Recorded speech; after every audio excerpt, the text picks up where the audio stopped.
Your YouTube feed is crap. Stop wasting your time watching bot-boosted shills and self-appointed gurus cloying for your attention. Instead, join the Gosslings interview live stream and podcast. The Gosslings, a dark-lit digital speakeasy of free thinkers. A super chat of radical truth-seeking wizards who eat trolls for second breakfast. Topics that'll make your mama's hair stand on end. Ideas that'll make your pastor's knees knock. Guests that will illuminate the hidden chambers of your mind. And interviews that strike down the darkness. Welcome to the Gosslings.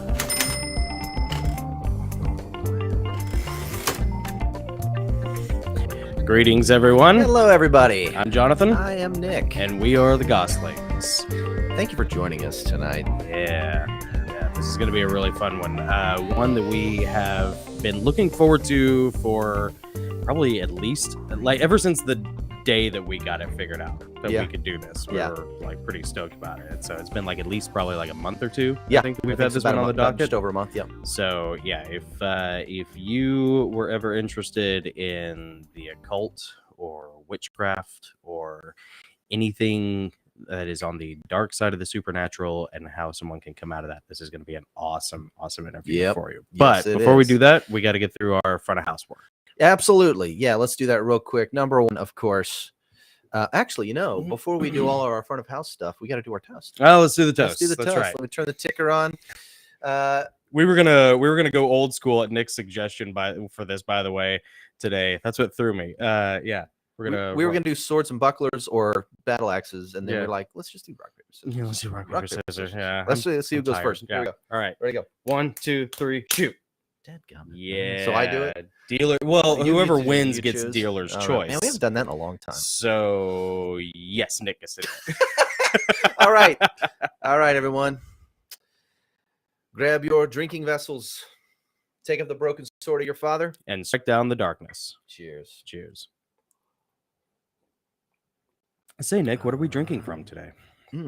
Same thing we drink from every day. Yes, we are drinking from the Kothon Spartan mug by Cherico Pottery, ChericoPottery.com. Every mug is handcrafted. He's an unofficial sponsor of the show. This is a replica of what the Spartans traveled and drank out of. Yeah. Designed by Joel at Cherico Pottery along with Stephen Pressfield. Yep. Author of Gates of Fire. Yep. And you got to get you one because they are amazing. Yeah, they are excellent. And then it's the only thing I've never put in the dishwasher. Really? I can't bring myself to do it. I can't taste the difference. Yeah. You can't. Tastes like Tide Pods. Stay Spartan strong with the Kothon mug from Cherico Pottery. And then our second sponsor is none other than Giordani Jovanovic Hair Care Products. Yes, indeed. Mike Fisher sponsored the show. Giordani Jovanovic. Amazing products. Jonathan's been using them. You can tell by how beautiful his beard is. Look at how Leonidian my beard is. Oh man, so I mean, like I'm a dead ringer. When I hold this in my hands, you can't tell I'm not Gerard Butler. That's true. Except I don't quite have like the side mouth, the Scottish side mouth thing going that Gerard Butler has. You know, where every time you talk, it's like over here.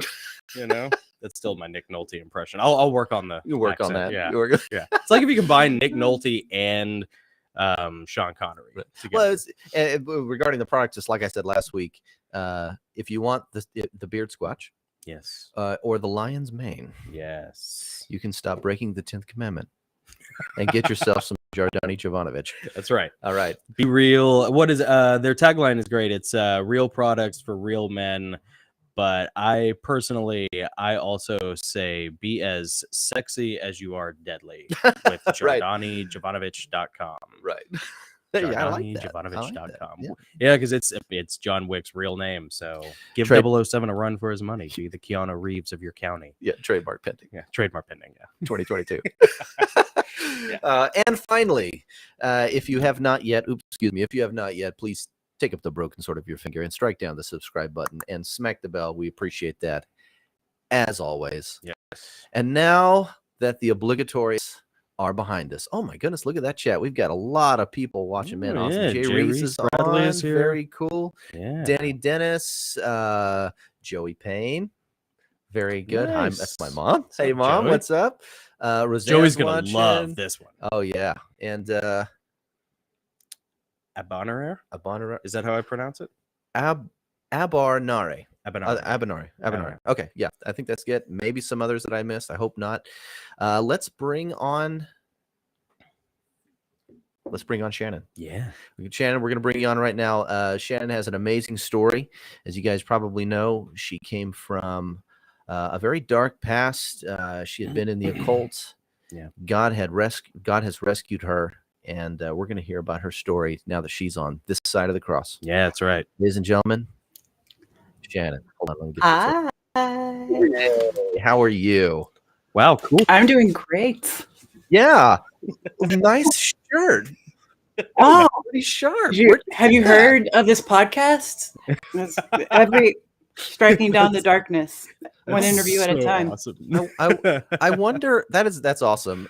I wonder where people could get a shirt like that. Probably by becoming a patron or just going to that website right there. I owe you a book, Shannon, because I think I once upon a time said that the first person to buy one of our shirts gets a free copy. He absolutely of said Heavenly that. Realms. He absolutely said that. So, I have it on Yeah. audiobook, so a physical copy would be great.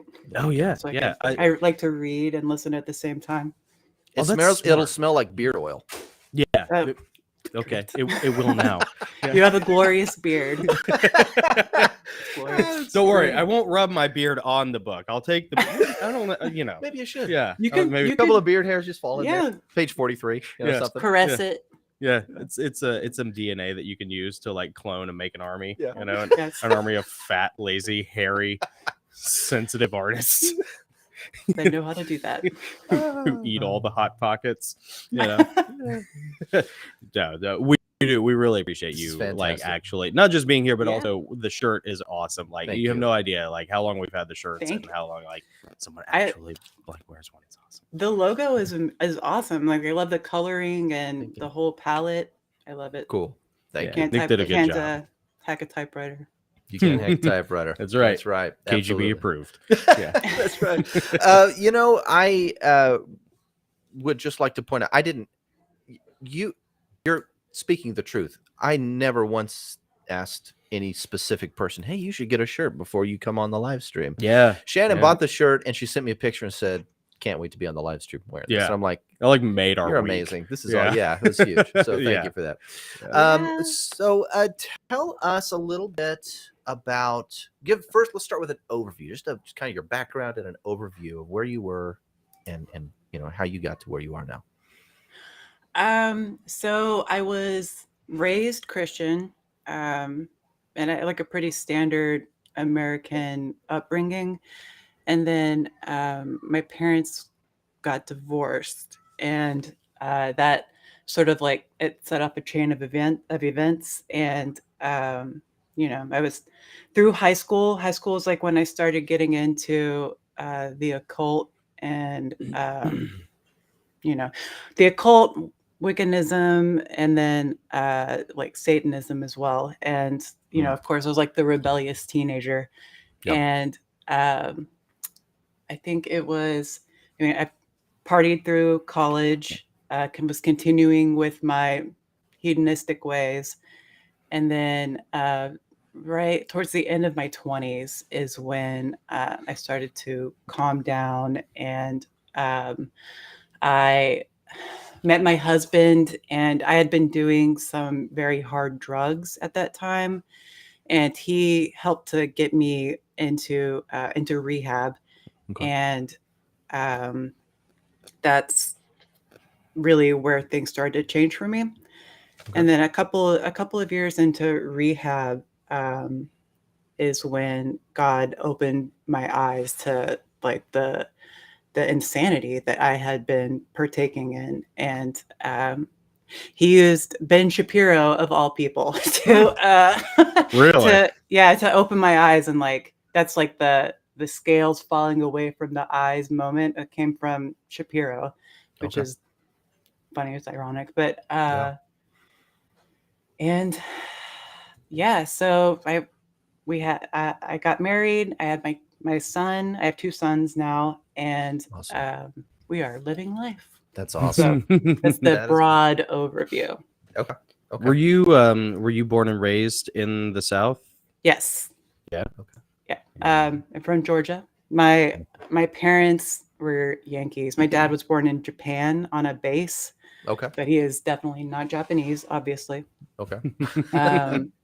They both moved around a lot. So sometimes I have a southern accent, but like usually not. I just sound pretty standard I Midwestern. detect nothing. I detect Yeah. nothing. Yeah. Yeah. That's good. Yeah, I actually, it shows because I would have had you pegged for maybe somewhere like Ohio, maybe all the way out as far as like Washington State. So Oh, yeah. you have one of those chameleon accents, that- Non-regional Yeah. dialect. We'll the take lack it. of an accent. Yeah. Uh-huh. Yeah, very nice. So I'd be interested to know when you were. I mean, there's a lot of things that we want to cover, but I think parents that have teenagers and they worry about this sort of thing, or maybe they're not even aware of it. They don't even know they're supposed to be worried about this sort of thing. Yeah. Like, what were some of the influences as a teenager? What were some of the influences that attracted you and kind of drew you into the occult? So the two biggest things were Charmed and Buffy the Vampire Slayer. Mm. So like, and the Laura K. Hamilton books. She Yep. does like the Anita Blake like vampire type books, Mhm. and then Interview with the Vampire, Anne Rice, and all of her books. That's like what I kind of started to get into as like a young like kid, you know, and then like through my teenage years, and I didn't know that that the occult existed. Like I didn't know it was a real thing. I thought that was all like pretend, like make believe. And then I was at Borders, which is a bookstore Yeah. pre Mhm. Barnes and Noble, but I was at Borders and walking around in like the young adult section, and they're like in the self-help section there was like a teen witch book, Mm. and it was in the nonfiction, and I was like, what is this? And like picked it up, and like everything changed from there. So Interesting. I know exactly the section you're talking about. I was on the opening crew of the Borders that was in Cool Springs, and You're in Franklin. yeah, and it was awesome working there, but I noticed that too, like in that back right hand, and our store is the back right hand corner where, you know, it bled right out of the nonfiction section into like all the tarot cards Yeah. and, you know, all of New the Age. witchcraft Yeah. and the new age stuff. Yeah. Yep. Yeah, very strategically placed Now, next did- to the genre section too. Yeah. Yeah. Well, did you? So Buffy the Vampire Slayer, that was like before the Harry Potter craze. Yeah, that's right. Harry Potter exploded After into the the world. craft, but Yeah. before Harry Potter. So when Harry Potter comes onto the scene, you know, where were you at that time, and Yeah. like what are there any warnings Uh, there? What was your opinion of all that? So no, because J.K. Rowling was pretty open about being Christian, and so like I never associated Harry. It wasn't until I was an adult where Harry Potter, like she clearly used, like she must have researched Jung and alchemy, and like she must have done some kind of research because there are a lot of parallels. Mhm. But I was in like 7th grade when I picked up my first Harry Potter book. Okay. So like I had been, and I didn't really like to read before that. And then Harry Potter is like what got me into reading. And I enjoyed that Yeah. book. And I was like, oh, reading is fun. Yeah. Yeah. So, yeah. So, I mean, obviously it'd be great to be like a wizard going to Hogwarts, but like that, it wasn't with like Buffy and with Charmed. It has less of like an innocent kind of like Mhm. make believe feel to it. It's more of like it's darker and sexier, and you know. Yeah, because Harry Potter primarily takes place at Hogwarts in like Yeah. almost this like pocket dimension, Yeah. you know, that's away from the real world. Whereas, you know, Buffy angel, and then and then the craft before all that takes place in the real world, and it could be you or your neighbor or and it interacts with the real world. So yeah, that makes sense. There's not as much of a dividing line. Yeah. And like I don't feel like now as like a saved person, like, and having like gone through everything that I've gone through, I have like Harry Potter books over here, but like I don't feel like convicted reading them. Like I don't feel like, oh, this is wrong. Like it doesn't, because there's nothing in it really that, aside from like the alchemical kind of parallels, aside from like the names of spells and stuff, it's not really anything like the occult or like Wicca. Yeah. Well, that carries some weight because you lived it. Yeah. You know? Yeah. Yeah. Well, that makes me feel better because my kids have read Harry Potter. Yeah. Like I never used like a wand and like waved it and like did Expelliarmus or Forgeticus. So Yeah. But when you first got into witchcraft, you saw that book and you're like, what is this? And you started reading. Was that a journey you were going on alone at the time, or did you get connected to other people that were also into that, or how did things develop? At first I was by myself. My mom was like not against it. So my mom was kind of with me, and like especially through like the tarot journey. But I didn't really meet other people who were into it also until high school. And then I obviously did find friends, and we sort of formed like a coven, but we didn't all share the same beliefs. It was more like a study group.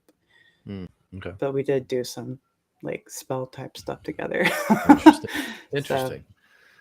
And you said you got into Wicca or Wiccanism first, and then moved into Satanism, which would have been probably, I guess, the more hardcore, because there is like the white magic, black magic kind of, Hegelian or kind of a Hegelian dialect. Yeah, it's like on there. Sorry, I don't know how to mute that. It's like the Luciferian, like Lightbringer side, and then it's like the darker, like Satan side. Yeah, exactly. Yeah. But they're the same thing. It's just two sides of the same coin. Like so I'm sorry. Go ahead. Like it comes. At the time I didn't know that it was the same thing. Is what I'm saying. Like you believe like, oh, I'm into white magic, and it's like I don't hurt anybody, do without will. Anyway, and like you're just doing it for yourself, and like you're trying to be like a light, a positive influence on the world. And then the other side is considered like more selfish, and like you're twisting things to your will, but they are both like the same. What am I looking for? It comes from the same place. It's the same power, same source. Yeah. It's a deception. You said the line, do what thou wilt. And isn't that like do what thou shall be the whole of it's the whole of the law. Isn't that in like the Satanic Bible or something? Yes, I think so. Yeah. It's kind of like their main principle. Yeah. And like Aleister Crowley, like that whole group. So when you were going through all of that, did you become aware of Aleister Crowley at that time? Did you like read any of his writings or study any of his life at all? A little bit. I did. I read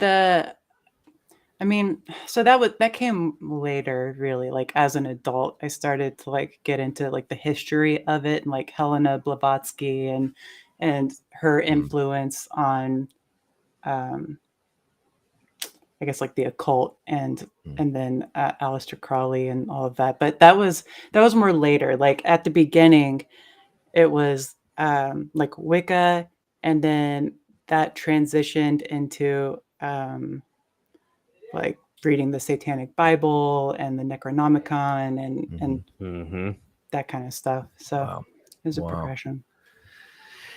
So at first it sounds like it was, exciting. It was new. You were meeting new people, all this stuff. Learning new skills. Yeah, learning new skills. Yeah, kind of doing all these things in secret as a group. At what point did it get kind of weird and scary? So I guess I had before, so when I was still into Wicca, I had done a spell where like anyway, I lit a candle and I left this candle burning in my room, and I was an idiot and I left it there and I went to school. And when I came back from school, I had burned my room down, and like the whole house was like filled with smoke, and there was Oh, smoke wow. damage and like all of yeah. So that happened, but the spell worked, which and it went it went like overboard, and like I still feel some guilt to, like, to this day, because I was affecting somebody else, like somebody I was trying to affect somebody else's will, like with this, and like it worked like even years later. So it Still, Wow. was yeah. there a delayed reaction to it working, or did it work and Yes. it carried? Okay. Yeah, there's a delayed. It didn't seem to work at first, and then Yeah. it did work. And like so I had a crush on this person, and I had wanted them to like me. And it turned into like an obsession kind of thing. Mhm. And like even years later, like I found out that like this person was still like obsessing, and like I don't know, Wow. I feel terrible about it. But so that was like the first thing where it was like, oh, like what, it felt off, like weird, Yeah. like it kind of like dark, like Mhm. anyway. Yeah. It always gets. It's like it's like the genie in a bottle thing. You Yeah. can have your wish, but Yeah. there's always like a price. It's a Faustian bargain, and Mhm. every time, But that's the allure, is that like no one really takes it seriously enough on the consequences side. Yeah. How soon? So after you, how soon did the dots connect for you between the incident with your room and then the spell taking Working? effect, and then you connecting the dots, like, and kind of a follow up to that? When you did connect the dots, did you feel like you were exhilarated and wanted to go deeper, or did it kind of frighten you and you kind of pulled back a little? So I think it took probably like 3 to 6 months for me to realize like, oh, like maybe this worked, and like that, like it's a real thing. Like I wasn't actually expecting it to really work. Like it was more like a fun kind of like, oh, people, I don't, a part of me felt like it was fake, like, oh, this is like, you're a teenager, and like you're like, this is like people being silly, or wanting to impress each other or whatever. But yeah, like 3 to 6 months it took for me to realize that it worked. And at first I was like, oh, this is cool, and then I regretted it because I didn't like the person anymore. The feelings pass, but the curse remains. People change Yes. a lot as they go through their teen years. Yes. Yeah. One day I'm a goth, and then Yes. I'm a candy kid, and then Yeah. yeah. So it's done. It's kind of like, But- well, I mean, it's just kind of like a believer. How many times have we had, a concern or a need, and we pray, Mhm. and then we forget that we prayed, and God answers the prayer, Yep. and we don't connect the dots. Like, Yeah. how many of us actually go, oh yeah, I remember praying about that, and then Mhm. I should pray more. Right. Yeah. It's Yeah. very, very uncommon, it seems like, to pray and have your prayer answered, and realize that and remember that you actually pray for that specific thing. Yeah. That's why you write them down. Keep a prayer journal. Do you keep a prayer And- journal? Yeah. Yes. Awesome. It's a- Very cool. And then I'll have like answered prayers. So I use Post-its.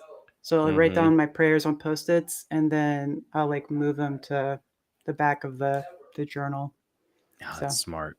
Yeah. Yeah. Very cool. Yeah. Kira OC just commented and say, praise reports are good. That's true. That's Yeah, true. same When thing. you gather with people and you're sharing how God answered your prayer. And I think if you anticipate that, like, I know I'm going to be with a group of people, they're going to be taking prayer requests and sharing praise Mhm. reports. You start thinking, oh, what has God done for me? Yeah. Since last time we met. Oh yeah, I remember praying about this thing. Very cool. Very cool. What would you say? So even though we have never dabbled in this, we believe it's real. You have experienced it. You know it's real.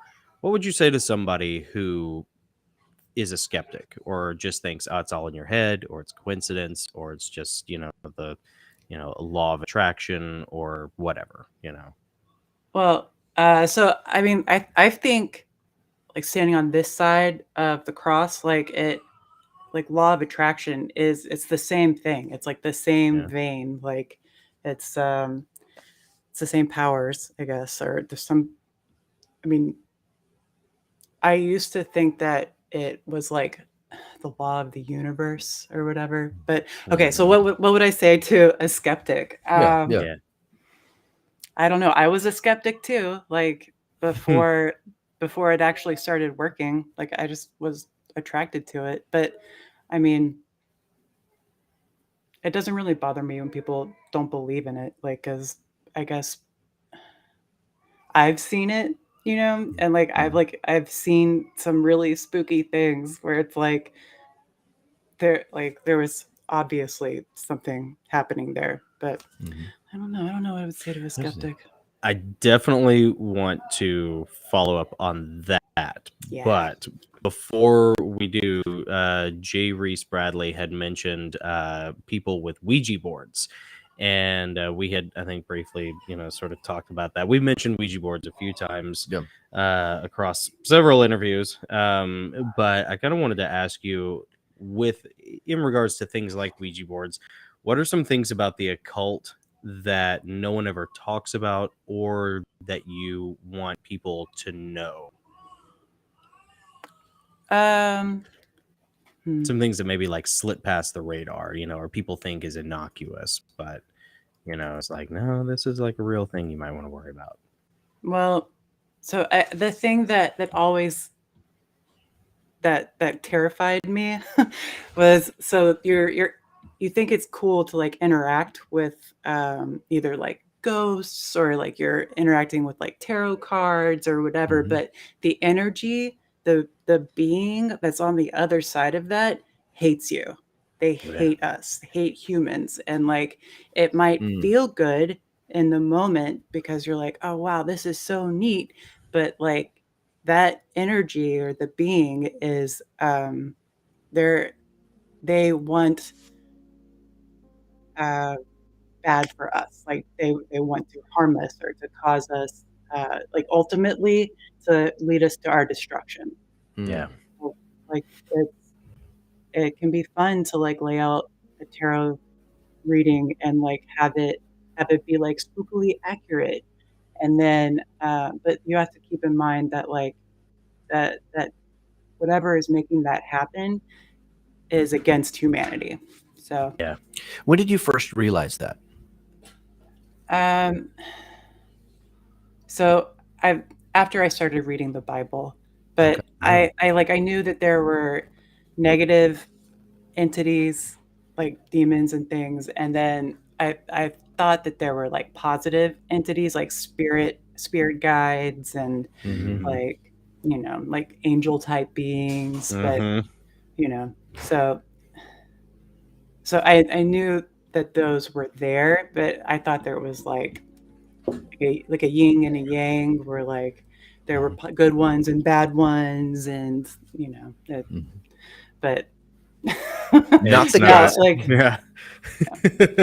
Do you believe that some people, when they pass away, they linger, they don't go to hell or heaven, they kind of linger around and stay? Or do you have a pretty what do you think about that? So I think that, so I've had friends where like when their grandmother died, like the scent of the grandmother, he didn't know that his grandmother was dying, and his grandmother died and he smelled her, and then his mom told him that she had died. And like, so I feel like in passing, like as like the transition's happening, maybe like and there are people where like they'll know, or like my mom woke up in the middle of the night and like her mother was standing over her, but her mother lives in Pennsylvania and we're in Georgia, and she died like a few days later, And so Wow. it's like I feel like in the transitional moment they might be able to travel or their spirits reach out or whatever. Yeah. But like in terms of like ghosts, I don't know. I don't believe I've experienced some like ghosts and like I think they're demons. Yes. Like Yeah. There are no friendly ghosts. yeah. There are familiar. I've heard that there are familiar spirits, Mhm. Yeah. meaning you think you're familiar with them, you might recognize them, but it's not Mhm. Yeah. what you think it is. Yeah. Yeah, I sometimes wonder. That's really interesting. And we had a similar story when my wife's grandmother passed away. Our son was a year old, and that night, when she passed, our son woke up about I think it was about 1 a.m. Woke up. How old was he? About a year old. Okay, Yeah. And it was almost like and it was apparently at the same moment that she had passed away, kind of like she was saying goodbye to him, Yeah. on her way. That kind of, that's what we like to believe anyway. Yeah. I hope that's the case. You Yeah. know, Mhm. I don't know. Yeah. Well, remind me again how you guys found out about that. Was it through the baby monitor or? No, we heard him crying, and then my wife and her mom had been talking about the experience because her mom was with her grandmother when she Okay. passed, so she knew exactly what time it was when she passed. Oh, okay. Yeah. Wow. Gotcha. Yeah. So there's some corroboration there. Yeah. Yeah, it was Spooky. interesting. Yeah. It's neat. Speaking of spooky, Yeah. what are some of you mentioned like some pretty scary, spooky things that you have seen. Yeah. Yeah. Tell us about any of those you want to.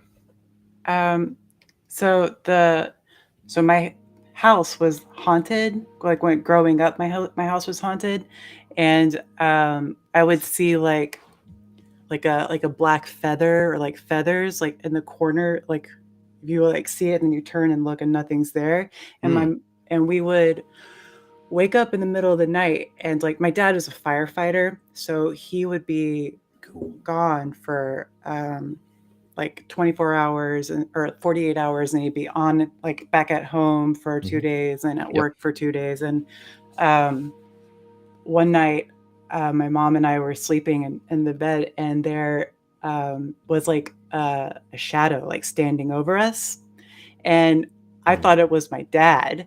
And I was like, "Oh, hey, Dad," and like turned over and like went back to sleep again. And like he was at work still, or Wow. yeah. And I'd see like wake up in the middle of the night, and there'd be like a man like standing in the doorway, and like as a kid, you think like, "Oh, that's Santa Claus," or like, "Oh, it's the Easter Bunny." Yeah. Uh-huh. Yeah.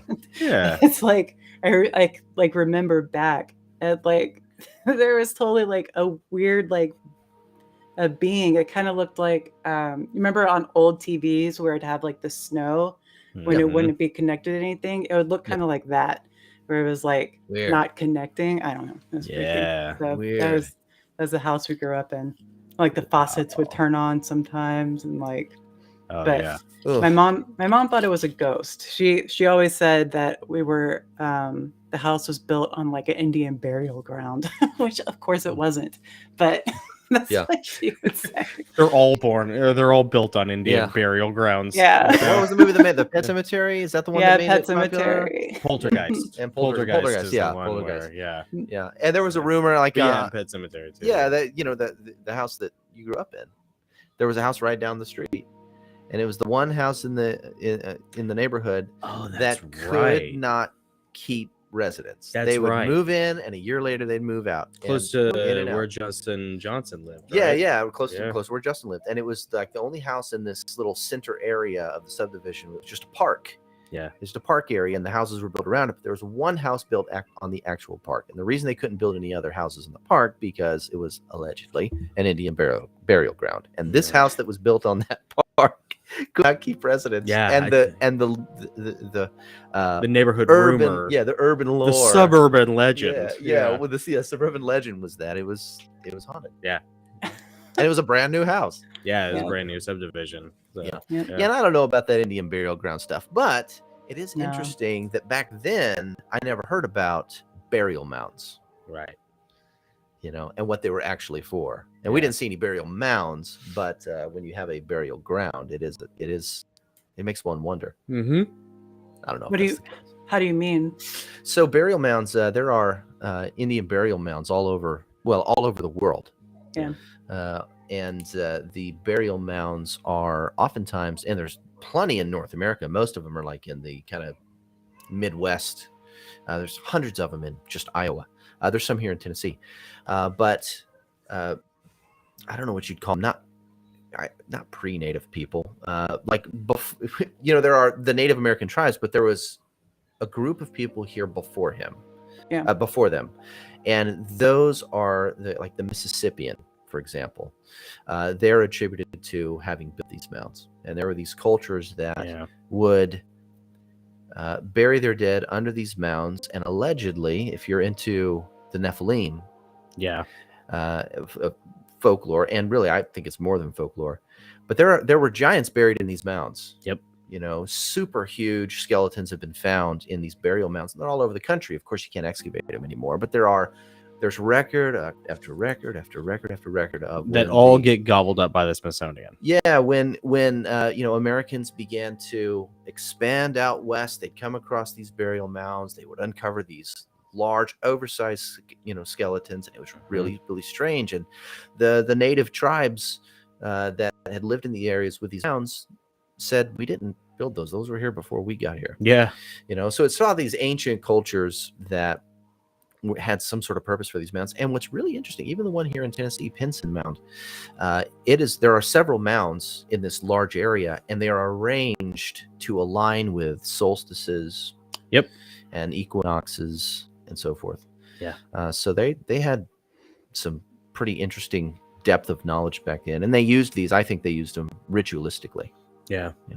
Well, and who knows, Nephilim, if there are Nephilim buried there, then disembodied spirits, there's a lot of, Gary Wayne talks about it, and Derek Gilbert does too, that like and Clarence Larkin, that the disembodied spirits are the ghosts of the Nephilim, the souls. That is a theory.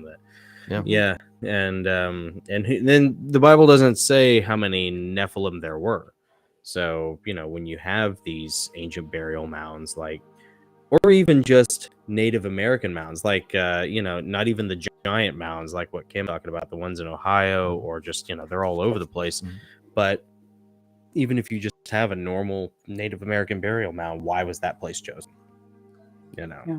So, It's so cool. Yeah, it's all very mysterious. Mysterious. And these burial mounds, some of them are big. I mean, the Pinson Mound is like 70 feet high. I mean, it's huge. Oh, wow.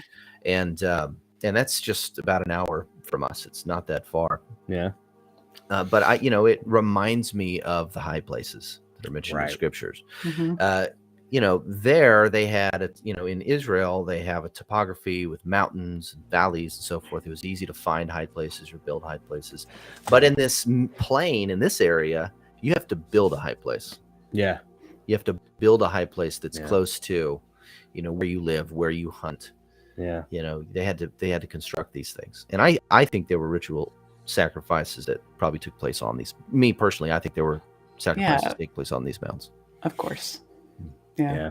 The blood's where the energy, the magic, the power is. Lifeblood. Yep, the life is in the blood. Yep. So when you transitioned over from Wiccanism to Satanism, what was that digression like? Like, what did that kind of look like? Why did you transition into Satanism? And then what were some noteworthy things or rituals or whatever that you may have participated in or seen within Satanism that you look back on now and are like, man, it's kind of wild, if anything? So I think music had a lot to do with me venturing down the darker path. I was very into like death metal and black metal and all of those, like the corpse paint kind of groups. And I was always kind of attracted to like darker things, like the darker side of life. And I had a huge, well, anyway, so the girl that I had a crush on was very into like Satanism. And so like we, I started going down that path. Yeah, sure. And Sure.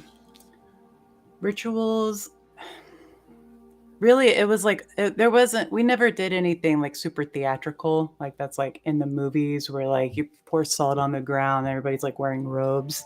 It was more like sigils, where you want you create a sigil and you want like something to happen, like you want to get this job, or you want your comic book series to take off. So you would make a sigil and have like a ritual around that. And so that was primarily the type of like magic that I was into. And yeah, I mean, that stuff works.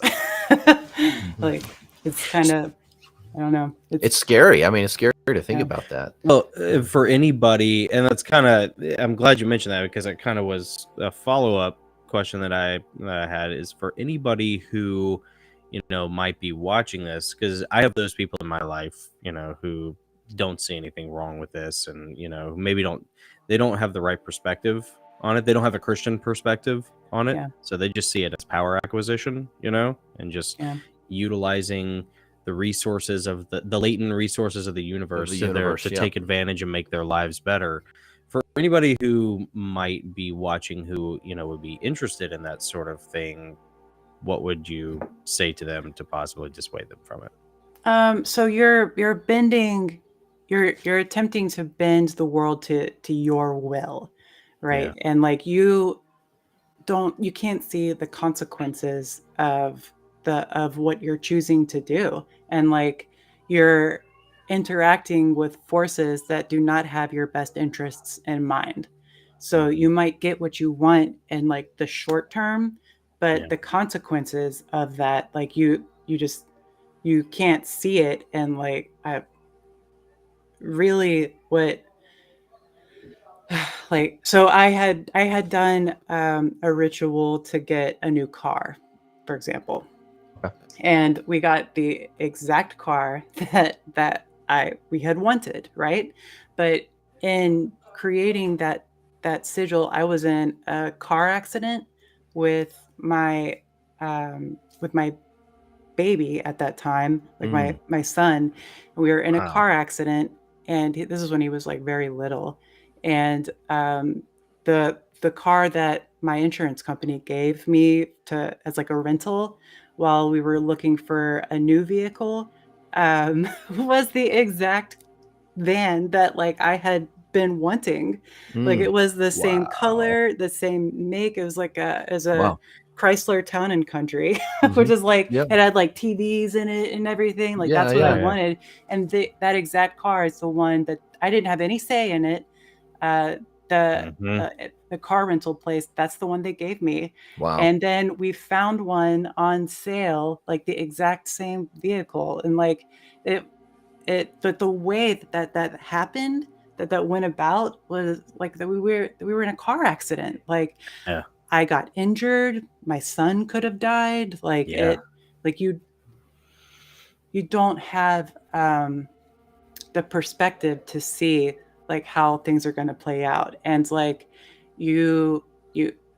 well, if you believe in the Bible, and if you believe in God, like God has your best interests in mind, and like he works things out for those who believe in him. Things work out for the best, like for and when you submit to his will, like amazing things will happen. Like not in the way that you think it's going to happen, because you're like in the middle of it, and like you can't see like 10 steps ahead like God can. Like it's submitting to his will it seems counterintuitive, especially like if you're into the occult, like you are somebody who wants to inflict your will like on reality. But once you learn how to submit to God, and it that's where like life is. That's where the meaning of life is. That's where like I was miserable all like that whole time. I hated myself. Like I thought I loved myself, but I was very unhappy in that way of life. And like I can tell you, like once you're on the other side, it's like you see like the chains, like you're shackled to your own will, which Yeah. it's like it's a weird thing. Like you're enslaved to your own will when you don't have Christ. Like it's such a cosmic irony because, you know, in you making yourself your own god, Yeah. you become a slave or an addict to Yep. that sort of thing. And like, and then when you turn your life over to Christ and you become a Christian, you know, you kind of like can let go and stop, you know, stressing to force things to happen. Yeah. It's just, it's ironic, you know. What was your during that time? What was your attitude towards God? What was your perspective on who God was? Did you think he was real? Did you love? Did you hate him? Were you ambivalent? Like, what was your attitude towards God during those years? I hated God. I hated Christians. Like even like the thought of going in a church stressed me out. Like I was repulsed by Christianity. It was like just absolutely repulsed.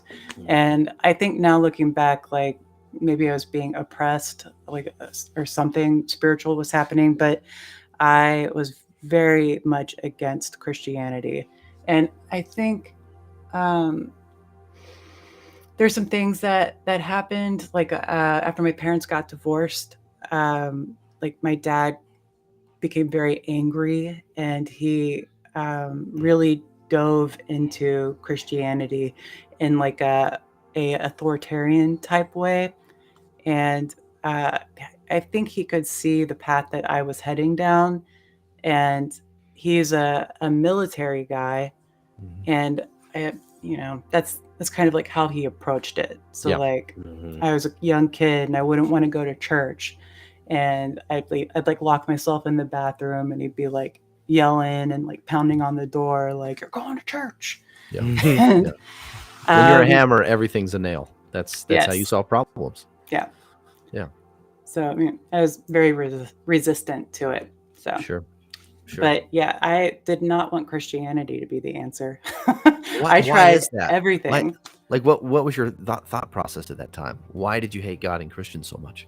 I thought that it was unenlightened and small-minded and uneducated and judgmental and like you know, so I was like a goth kid and like a metalhead, and like you would see people that are like dressed normally, but to me, like it was like those people think that they're so all high and mighty, like goody two shoes. Like I'm gonna go out back and smoke a cigarette and like, you know, listen to Metallica and like it. Feeling very targeted right now, actually. That was me though. That was me. Like I totally, yeah. So like that was like my perception of like Christians. And I didn't think like there are no Christians like me. Like they don't know what life's all about. If heaven is hanging out and like knitting and listening to like Enya, then I don't want any part of that. Playing a harp on a cloud. Yeah. You know? Yeah. They do sell heaven as pretty boring, you know. Yeah. A lot of times, you know. Yeah. Yeah. Well, I think now it's starting to change because people like us are Christians now, and like it's not, and people are reading the Bible more, and like the Bible doesn't paint heaven in that way, like that, and there's all kinds of awesome supernatural stuff in the Bible, like that part I was not taught as a kid, so I had no idea that you never heard it from the pulpit. You never heard it from the pulpit. Yeah. All that, or like, the classroom, you know. And why is that? Why is that? I don't mean any disrespect to anybody listening that's ever preached right now, but why will you not talk about the supernatural realities of Scripture? Why will they not do that? What is your opinion on that? I blame materialism and like the Enlightenment period, like where so science, everything was explained through materialistic views, like the atom was the pinnacle of creation, essentially, and people wanted, I think pastors wanted the church to not be laughed at and judged. So, and they wanted to attract Christians and like the hooky kind of like spiritual stuff, like, that's not real because materialism can't explain it. So it's the religion of science is what I think drove it out. Yeah, I agree. I think pastors and preachers don't want to be laughed at. Yeah. They don't want to be ridiculed. I'm pretty sure the red letters say, "Blessed are you," and people ridicule you, revile you for my namesake. Yeah. Amen. Pretty sure that's what the man himself said. Yep. The God man himself said. So, and Jerry's made a very funny comment that says, "And now you totally knit." Yeah, you knit now. That's cool. Yeah. I crochet. Crochet. So There you go. I do a Wednesday night women's group on Isaiah, and I teach them how to crochet. That is so. That's cool. Lord That's works cool. in mysterious ways. Yes, he does. Like I've told them before, like the only way I'm sitting here with you is like God's glory, the grace, by the grace of God, like because like God is real. Like me sitting here in this room with you crocheting is proof that God is real. Yeah.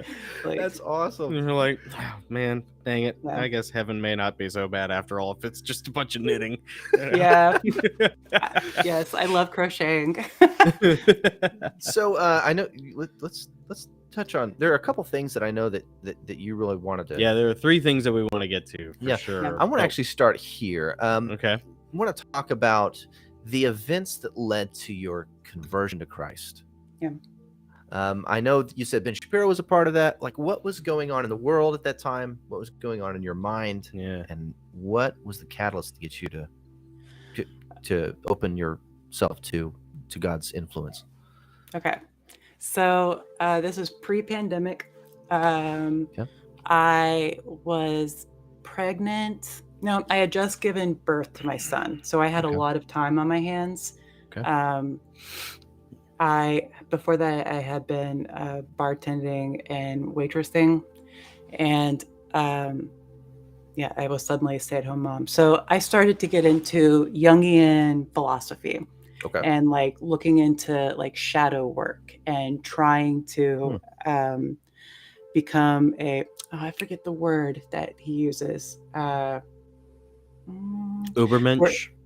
No, that's Nietzsche. That's Nietzsche. Oh, that's right. That's Nietzsche. That's right. I'm getting my German philosophers mixed That's up. Superman. Yeah. I like Nietzsche too. But it basically where like you become a fulfilled human being, like a whole person.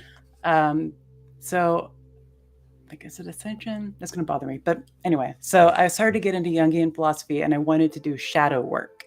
What's that? What is shadow work? So shadow work is, so you have like your persona and like your normal, just how you are every day and the things that you're interested in and that you like, but there is a shadow part to yourself and where everything that you reject about yourself, you put into your shadow and you like crush it down and it's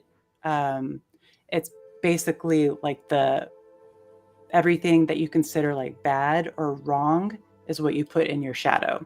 Okay. So shadow work involves going into your shadow and trying to, I guess, assimilate those things that you have pushed down in your past and assimilate them into your being so that you're a whole person. And a good way to tell what's been pushed into your shadow is in other people, whatever makes you mad and other people, like if whatever people do that annoys you is usually what's in your shadow. And you can project your shadow onto people, and like you can and like everybody does this, where like you project your issues onto somebody else. Like that's your shadow, essentially. Like Yeah. the things that are bothering you and other people are your shadow.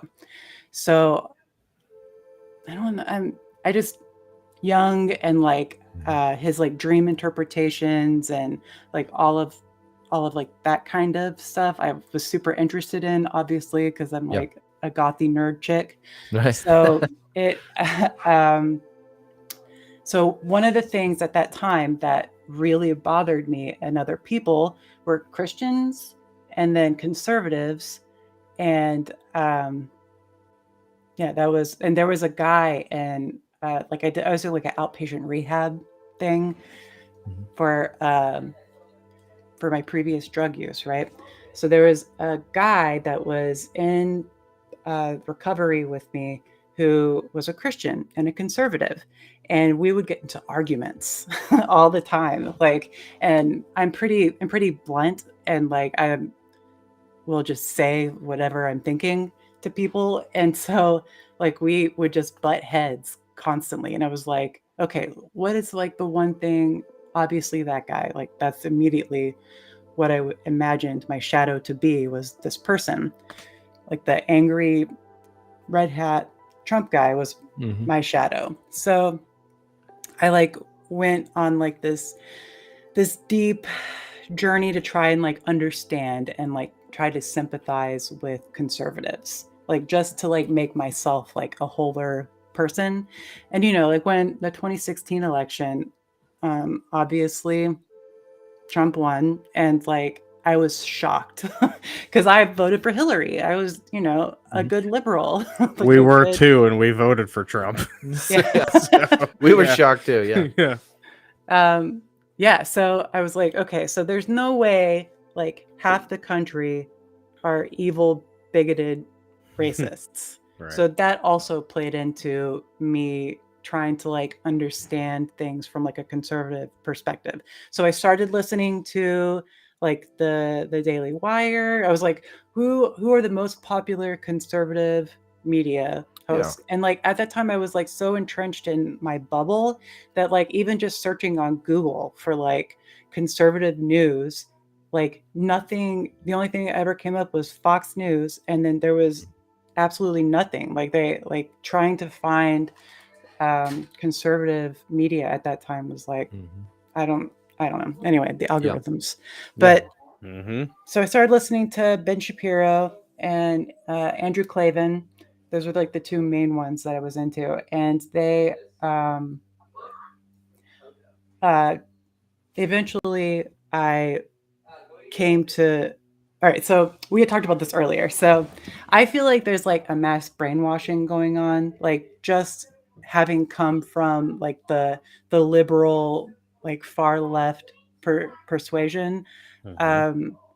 When I first started listening to the Daily Wire, like I would get so upset, like visceral reactions from anything they would say that was like negative about Hillary Clinton or Obama. Like I loved those people. Like they were my icons, you know, like my idols or whatever. Yeah. And so it took like listening multiple times to like the same episode or anyway for it to like click and for me to like actually be able to hear, Like to get what they past were your own saying. noise, right? Right, because Yeah. all I would hear was them saying negative things about Clinton or Obama, and then everything else would just be like gone.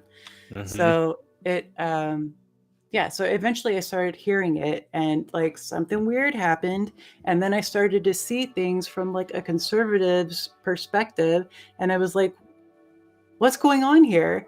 So that was my like the long road out of liberalism, which was like the first step towards Christianity. Not that all Christians are conservatives, but I had to like get past that hurdle. Yeah, so with Christianity, so so obviously most people are fans of the Joe Rogan podcast.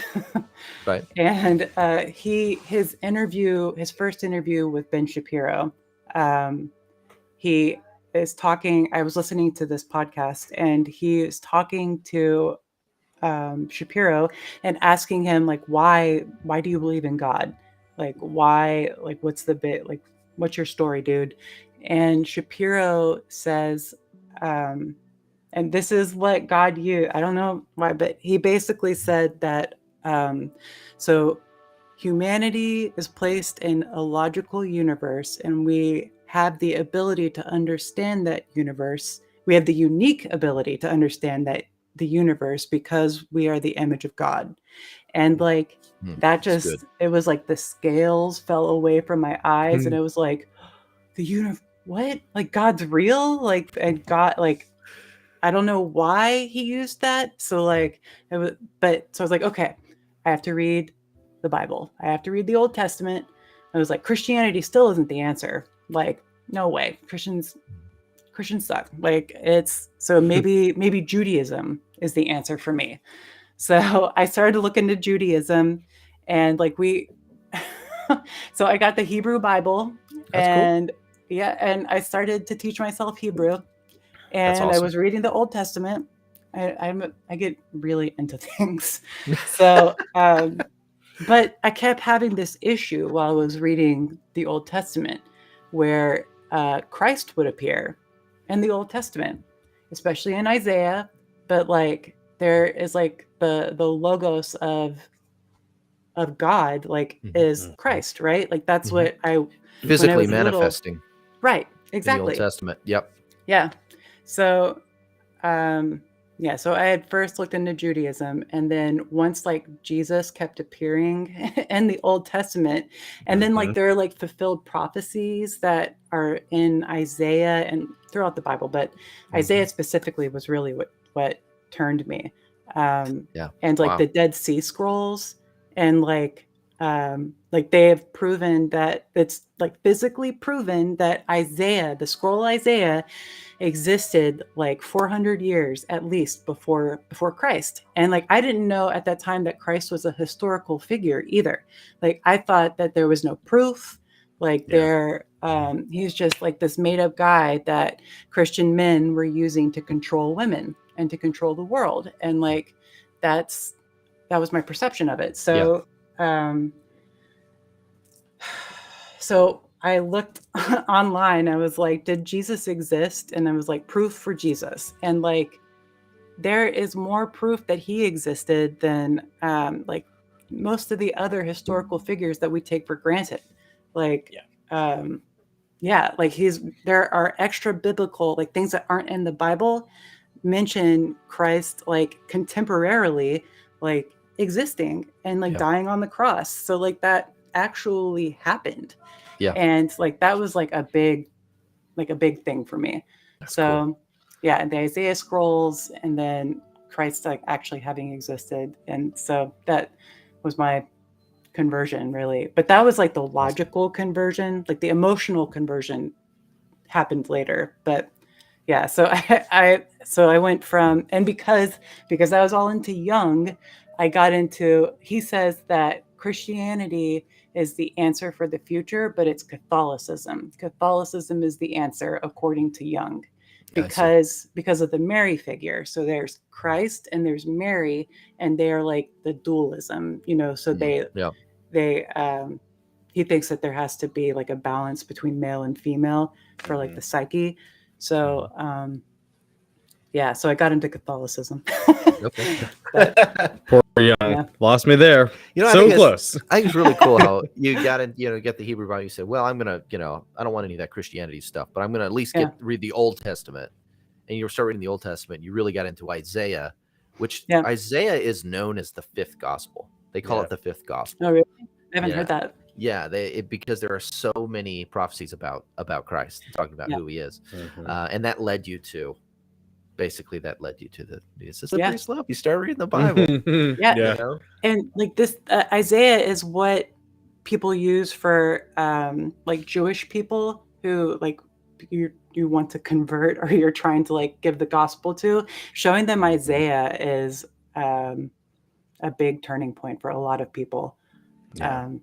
I got I've heard that about supernaturalism. Daniel too. Daniel's prophecy of the 69 weeks between the Jews building the wall in Jerusalem again and 470 years later when the Messiah comes into Jerusalem, as the prophecy goes, and exactly 470 years later, almost to the day, Jesus rides into Jerusalem on the back of a donkey, fulfilling all these prophecies. And that's converted a lot of Jews, actually, to Christianity.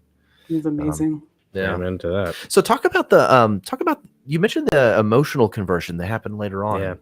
Are you comfortable talking about that? Would you mind? Yes. So I logically, like, I knew that Christianity was the answer, and but I wasn't going to like church at this time. And then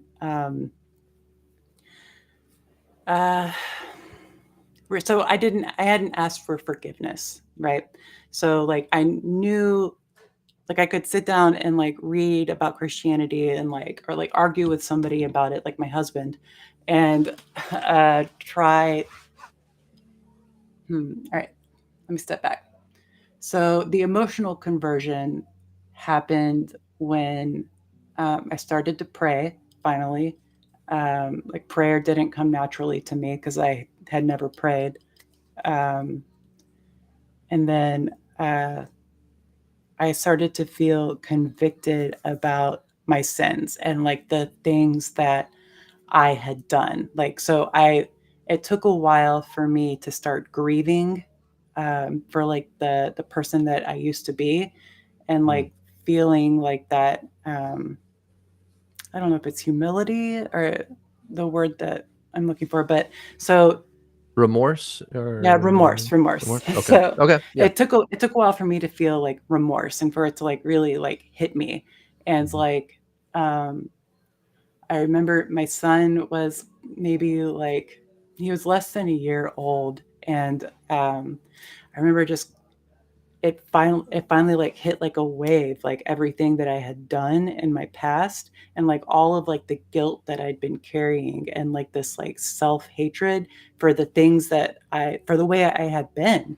And like I was like sobbing on the floor and like begging God to like forgive me and to like to just take it. Like I was trying to give it to him.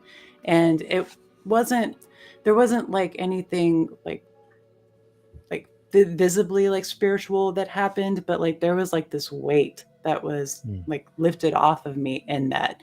And like after that is when really like the Holy Spirit began moving in me, although I guess it was moving in me before that too. But that's when I started to notice like my feelings change, and like my desires start to change, and like the fruit of the Spirit, essentially. That's awesome. So yeah. Wow. Very cool. And so that was your response. Did you become Catholic for a while? Like, did you start going to Catholic church, or did you? So talk about that. Yeah. So I had started to obsessively watch like Catholic priests and like teach classes and talk about like Catholicism and like the doctrines and everything. And I started to go to the RICA, I think it's RICA, RICA or ICA. Yeah, RICA. Yeah. I started to go to those classes and RCIA. Yeah. Yeah. Right. RCIA. I got my acronyms wrong. Yeah, the Rite of Catholic Initiation for Adults, I believe is what it stands for. Yeah. And the teacher, the people that were teaching that course used to be pagans also, and like used to be in the occult. And like I think that there's like this natural attraction for pagans to Catholicism. Absolutely. Sorry for all my Catholic friends out there, but yeah, is that just because they're more liturgical, more ritualistic, or yes, and all the saints and like Mary, like Mary's a big deal, and like having I used to be a lesbian, so like it's gynocentric. There's pageantry. There's an appropriation of pagan deities and rituals that get reincorporated with a Christian veneer on them. So it's like a perfect transitionary religion. Exactly. Yeah, which makes is perfect sense. which is how, when Rome converted to Catholicism, they had to get the people to switch somehow. So Yep. Pax Yep. Romana, baby. Yep. yeah. Mm-hmm. But I didn't stay long there. I went to maybe like 3 or 4 classes, and then God moved me away from there, and I was like, this is not, having the idea of having to confess your sins before you can partake in communion. Mm-hmm. Like you have to, or else something bad will happen. Like it's like, what? Like this is Christ. Christ meets you where you are. Like you don't have to confess to some guy in like a necktie. Like what does that have to do Yeah. with Jesus? Right. So That's Jesus's Yeah. job in a way, because you can't go before the Father or before the white throne with any blemish, but that's Yeah. sort of what the blood of Christ is for. right. Exactly It's right. the coal in Isaiah where it like touches your Yeah. lips, like Yep. and purifies you. That's the blood of Yeah. Christ. Like that's Yeah, so it's the whole point. That's yes. awesome. That's Exactly. I want to ask, well, I know we want to get to one. We're saving one question that we all three really want to talk about, but I wanted to ask, why do you think, and it kind of ties into what we were just talking about with Catholicism, why do you think lesbianism and witchcraft are tied together? Like, did you consider yourself a lesbian and then that sort of led to witchcraft, or did you get into witchcraft first and then started to gear towards lesbianism? Did they kind of yin yang around each other? Like, talk about that. Good question. It was more of like a yin yang. It was like sort of woven together. Yeah. So I had, since I was young, have loved women. I think my parents getting divorced and like being raised by a strong woman, and then some other things happening. Anyway, like psychologically, like I preferred women. Mhm. And like we're beautiful, we're like fun to talk to as like a woman, and like not that men aren't beautiful, but just obviously we're very different. We're not. We need You're these beautiful in your products. own We way. need these products just to get by. Yes. The Giordani manscaping. Jovanovic. So but women, like we bring life into this world. Like Yep. women are awesome. So Yep. I had a preference for women, and then as a teenager, there's hormones going around everywhere, and then I discovered Wicca, and there was like this. I feel like it's like a natural attraction towards it, as somebody who preferred women to like they're all the goddesses, and it's very like woman centric, like it's Mhm. and like they portray history in a way where it's like the man always pushing the woman down, and like The women oppressor. Mhm. we're oppressed by men, and like women have to stand together and like fight the man, and like there's a lot of that in Wicca, and like they're all the goddesses are the main attraction, versus like Gotcha. the Sky Father, whatever you want to call him. Yeah, invisible guy daddy. Yeah. I asked that because I've known so many godless women who all fall into two things: some form of witchcraft, and then lesbianism. Mhm. Like it's almost like you can almost set your watch by it. It's so Mhm. compatible. It's almost irresistible for some. Yeah, Yeah. yeah. I think that goes all the way back to Genesis, like Mhm. with Eve and the apple and the serpent, and like you can be exactly like what I was about God. to say. Yep. Yeah, like you can have God's will. Like you can be God if Yeah. you eat Yeah. from this apple. And I think that there is like a natural, like instinctual pull for women to be like that. I don't know.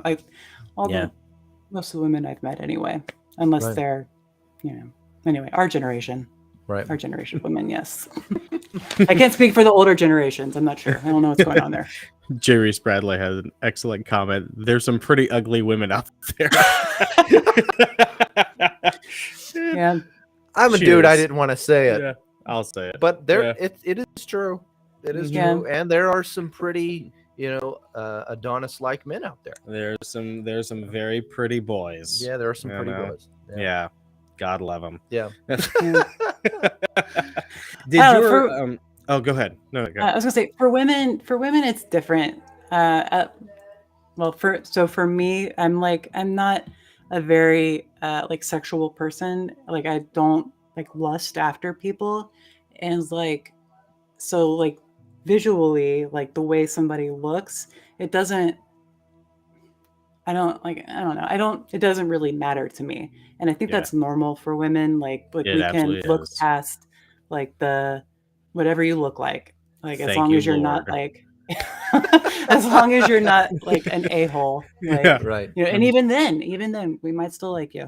Well, you might like them because of that, actually. Yeah, depending on Yeah, how maybe. pathological your psychology is. Yeah, and I yeah, was in a very abusive relationship with a woman for like 7 years. Wow. And Yeah. they're not good to me. So, I've heard a couple of those stories too. Yeah, Yeah. that is It's not that something is. I don't hear. I was just about to say that is. I think that's far more common than a lot of people are willing Yeah. to admit in this new age that we live in. Yeah, where that's such a glorified thing. the the relationship that I was in was very, very toxic. And like I have like my ears gauged, Mhm. and they used to be much bigger. And Mhm. we got into a fight once, and like she pushed me, and like my ear caught and like ripped, and like there was like a whole mess over here. Oh man. So that's why they're so little now. But Yeah. like there were like some physical altercations that happened, and I've never like, Yeah. well, I've been married. I've been with my husband for, it'll be 8 years in January. And like nothing like that's ever happened. Yeah, of course. Like, Yeah. yeah. Yeah. Like, From what I understand from our conversation, you came out of that lesbianism before you came to Christ. Yes. Do you mind talking about that whole process coming out of lesbianism? What Yeah. was the catalyst for that?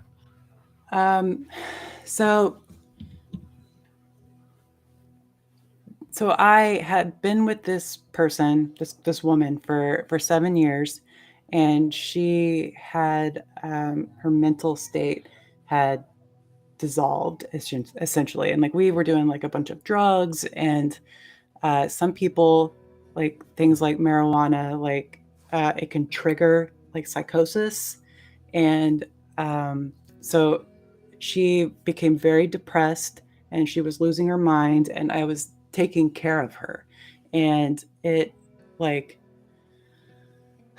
my whole life was revolving around taking care of this person who hated me. Like she was so mean to me, and like it and I just kept going because I thought I was in love with her, and it like I worked maybe like 5 miles from our apartment, and I would like take my lunch break and go and like try and get her out of bed to make sure she like went to school, and like she treated me terribly, and like she like knew exactly what to say to like rip at me, and like women are very like perceptive, like emotionally, and so I feel like, and as her mental state dissolved, like she knew like just the right things to like say that would cut me, so it was just not a good situation. And after I finally left and like started to pull away from that and get some distance, it was more of like I'm not like a lesbian anymore, but I was like, I'm never dating a woman again. Like this is women like I don't know, like the hormones like at the same time, and like we sync up, and like it is we do not balance each other out. Like we Uh-huh. are not meant to be Yep. partners like that. Like I think like Mhm. women can live together in like a communal way and like make that work, but like Mhm. not like a woman cannot replace a man. Like Yeah. God designed us to like Yep. like Amen to fit that. together. Like we have Yeah. roles, and a woman cannot Mhm. fill a man's role. And Yeah. I had to learn that the hard way. But Yeah. after I finally like escaped that situation, and like when you're in an abusive relationship, there's like a cycle that happens, and you get addicted to the cycle, and it feels like Yeah. you can't escape. Like because you're always waiting for like the good times. Like you remember like the good times, and like when you're going through like the cycle of like of abuse, it anyway, it's just addictive. So once I finally made it out of that, I was like, all right, not doing that again. And then I think I was single for 6 months, almost a year, and I met my husband. Cool. And or who the man who would be my husband Right. at a New Year's party. He had his AR-15, and I I was like this guy. liberal. Yeah, well, he's great, but I was a liberal at the time, and I was like, "You have an AR-15?" Like, what? And he like shot it at the party, and like, I was like, "Man, who is this guy?" But he was so sweet to me. Like, he he's the nicest, kindest person I've ever been with, and like, you know, obviously, I have a record of not the greatest people in my life. So Right. he and he helped me to get into rehab and to like straighten myself out. And anyway, yes. So That's awesome, man. That's he's so great. cool. Yeah. Kind of a follow-up question to that story. Actually, Jay Reese had a great question. She says, I'll just put it up on the screen here. She says, Shannon, can you contribute anything to conversation of how the church should be to those coming from a homosexual lifestyle? Yeah, that's a good question. Thanks, Jay. I think taking like a more sympathetic route instead of like condemnation or or judgment. Like I like taking a more sympathetic position versus like you're an abomination.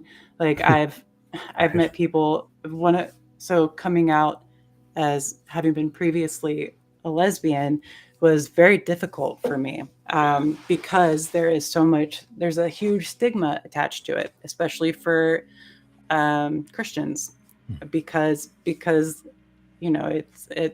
politics surrounding all of that. People are up in arms about it. But calling somebody an abomination and like not giving them the love of Christ, that's not gonna. It just pushes people away. Yeah, Um, sure. And that's a big word, abomination. I mean, there are a lot of things in the Bible that are abominations to God. Yeah. Proverbs says that a proud look, Mhm. a haughty spirit, a lying tongue. They're all, the Lord hates 6 things, 7 are an abomination to him. And it goes down that list. Mhm. They uses that word. So to call someone that would be, it's not going to be productive. Let the Holy Spirit convict people. But like, how should the church bring these people in and minister to them? I think instead of like focusing on somebody because they're gay or lesbian, like really emphasizing that you're more than your sexuality, Yes. will probably go a long way. Like your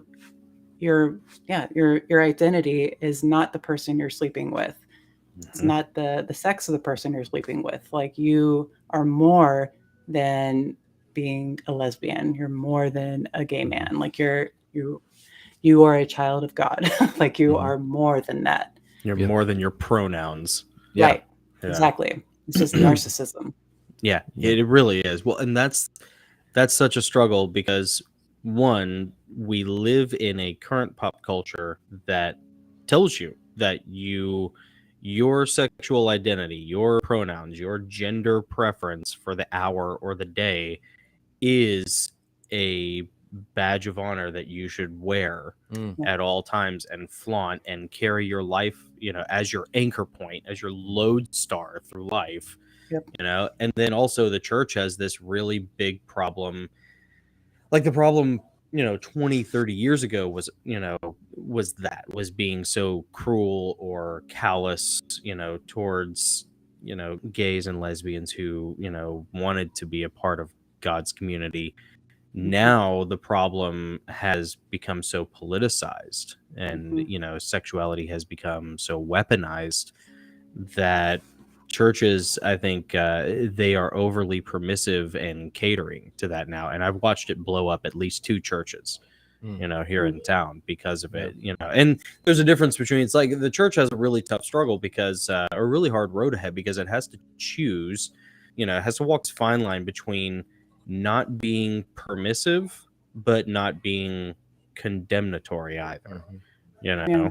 And that's a real tough thing to so it's like, how do you treat it? Do you treat it like you would treat an alcoholic, or would you treat it like someone who is a recidivist convict? Like, how do you kind of approach that is very, very tough for a church. And again, like, if you're not a fully inclusive church in the 21st century, then like you'll probably wind up on 60 Minutes, Yeah. and have your 501c3 status yanked for, hate crime. Yeah. Yeah. So, Well, I feel like it can be a fine line, but I think that being sympathetic towards people who feel like they're locked into like a sexual identity and like that's who they are, it's different from hanging like the pride flag out and like having like the drag queen story hour like at the church or whatever like that. There's still like a lot of things that churches can do without like going all the way into wokeism, Yeah. There's a way to be compassionate and welcome people in and love them without holding their feet to the fire and burning them at the stake, and also on the other hand just like handing them the keys to the kingdom and saying, no, you're perfectly fine just the way you are. You have to have mercy and truth. You have to have mercy and truth. Yep. That's the hard road to walk. The belt of truth. We learned about that today in Ephesians. Anyway, that's awesome. Oh man, I was going to say something.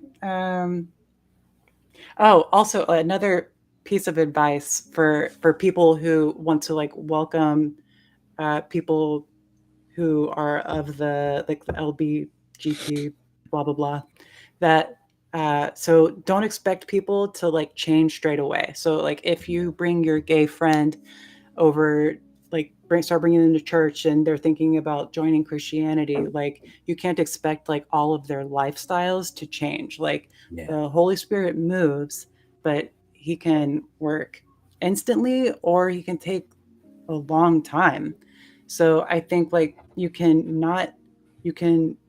avoid promoting and like encouraging like hedonistic behavior, but at the same time I think having patience and like being like a gentle guiding hand, When you got saved, did you sort of feel that stuff? Did you feel those desires going away, or did you have to really work hard at it to sort of fight it, sort of like someone trying to quit smoking or something? No, I didn't fight like losing those desires. Like it happened like as it felt like a gradual lessening. Like I just I can still I still admire beauty, but it's not like I feel like the reason why like being a lesbian or being gay, like I feel like the reason that is wrong or wrong is because it is like a perversion and a corruption of like brotherly love or sisterly love. And like I have felt those like those feelings, like they're just not there anymore. And it's not something I tried to do. It was just God working in me. It's like you were And delivered from it. right, exactly. And he separately with cigarettes, he healed me of smoking. Like I could not quit smoking. I could not stop. Even when I was pregnant with my first son, like I still snuck a cigarette like once a day, you know? Yeah. Like I could not stop. And then after I was saved, I cried and was begging God to like take cigarettes, like the want to smoke, to take it away. And like I don't know why he did it, but like I have not smoked a cigarette since. Wow. That's awesome. Yeah. Awesome. Man, good for you. Yeah. That's Praise awesome. God. Yeah, God's good. Yeah. That's cool. Very Yeah. cool. I had well, let me get back up to it here. See if I can find the comment. It was really good. I lost it. Shannon, it's so adorable how Nick told me how nervous you were for doing this, but yeah, this Yes. is like probably one of the best interviews Yeah, this has we've been- had in like Aw, 6 months. Thank you. Yeah, and the I'm super and nervous. The chat is going crazy. it too, is. by the Yeah, I've way. had an eye on the chat too, and a lot of people are really And a being lot of blessed by positive this. feedback. They're really being blessed by this. No, that makes me so feel good. Killing it, Yeah, kid. this is awesome. Thank you. This is awesome. You know, actually, real quick to Yeah. cap off this whole segment, one thing that I think really also makes a big difference is that, like, it seems like you married a real man, a Mhm. masculine man, and I think one of the biggest missteps that we as a society have taken, that I have noticed at least for 20 years, I'm sure it predates that, but I noticed it first with the metrosexual movement, is a lot of women want, gentle men. They want, they want soy boys, basically. Yeah. And this is sort of like marrying a lesbian with an outie instead of an innie. And it's not only is it unfulfilling, but it's just like, it's completely, it's such a mistake. Yep. But society teaches men to be more feminine, and the church teaches men too. It's my biggest gripe with the church is like, the church does not teach men to be masculine warriors or to embrace masculinity, and it doesn't teach their women to embrace the masculinity of men and for men to be strong and honorable, but it teaches men gentle Jesus, meek and mild, and so men don't know what to do with their masculinity anymore, because they operate in a society that wants them to be weak, wants them to basically be like women, be more like a woman, cry more, and it just, so you dodged a major bullet by like marrying a dude. Yeah. Well, I was like, I do not want, like, I want to be with a man, like a man. Right. Like, I don't want to date a woman again. And like, I didn't intentionally like look for somebody who was more masculine. Also, he has become more masculine over the years. I think it's like, he also, anyway, he's a man. That's awesome. Yeah. And that's like, I was done with all of that, there has to be a balance. Yeah. So I think also agree. was the Jungian word you were looking for earlier archetype? No, but I do like archetypes. No, it was the it's like actualized, like the actualized being. Yeah. Man, I can't remember exactly, Dang, but I thought do I like found it. archetypes. Isn't Jordan No. Peterson big? And Stephen Pressfield. Jungian. Yeah. Yes. Pressfield they're and big into Peterson Jungian both. psychology. Yeah. Peterson, like, he talks all the time about incorporating the shadow. Yep. Yeah. And it's good stuff. And it's stuff no one really wants to, like, you think that you have a handle on, psychology and everything until you like sit down and really start trying to explore your own shadow. Yep. And it's like that part in Dune where, Paul says to the Bene Gesserit, look into the place where you dare not see and you'll find me staring back at you. Like, it is, it's some heady, scary stuff when you start really dissecting the shadow within you. Yeah, and like they're I forget what it's called. There's like a process that Jung talks about doing where like you it's sort of like dreaming, but you're like in your head. Oh man, I can't remember what it's called, but like one of the ways to explore your psyche is to essentially, it's kind of like meditating, but like Mhm. you intentionally like go into your head and like you're looking around and it's as if like your eyes are open and you're looking around in reality. I have to, Yeah. anyway, Jung can get, there's some rabbit trails. Yeah. Like he goes deep. Yeah. But I highly recommend it.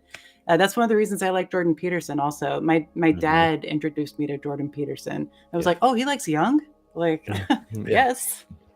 That's part of your gateway. And he's over with the Daily Wire Yeah. now. He's signed over with the Daily Wire. Oh, yeah. Yeah. Mm-hmm. It's cool. Well, you want to transition to? Yep. Let's transition over to The big topic we all wanted to talk the- about because it was what so you call New cool. Age? And so, Yeah. I'll so let you ask the question. You can probably frame it better. Sure. I'll just ramble. So Shannon, you had specifically mentioned this a little bit, and we had touched on it briefly.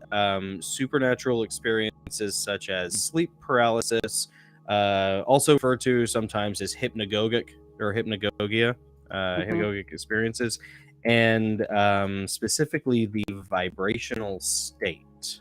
Yep. Talk about that. So in a previous episode with Roxana, Nick had mentioned his experience where like he felt like the vibrations. I forget the word you used. ceiling Did you use fan. vibrations? Yeah, You thought it was There the a ceiling vibrating. fan. Yeah.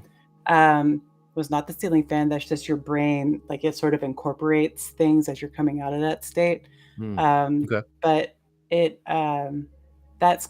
that's the vibrational state. So that's what happens. That's a part of the process of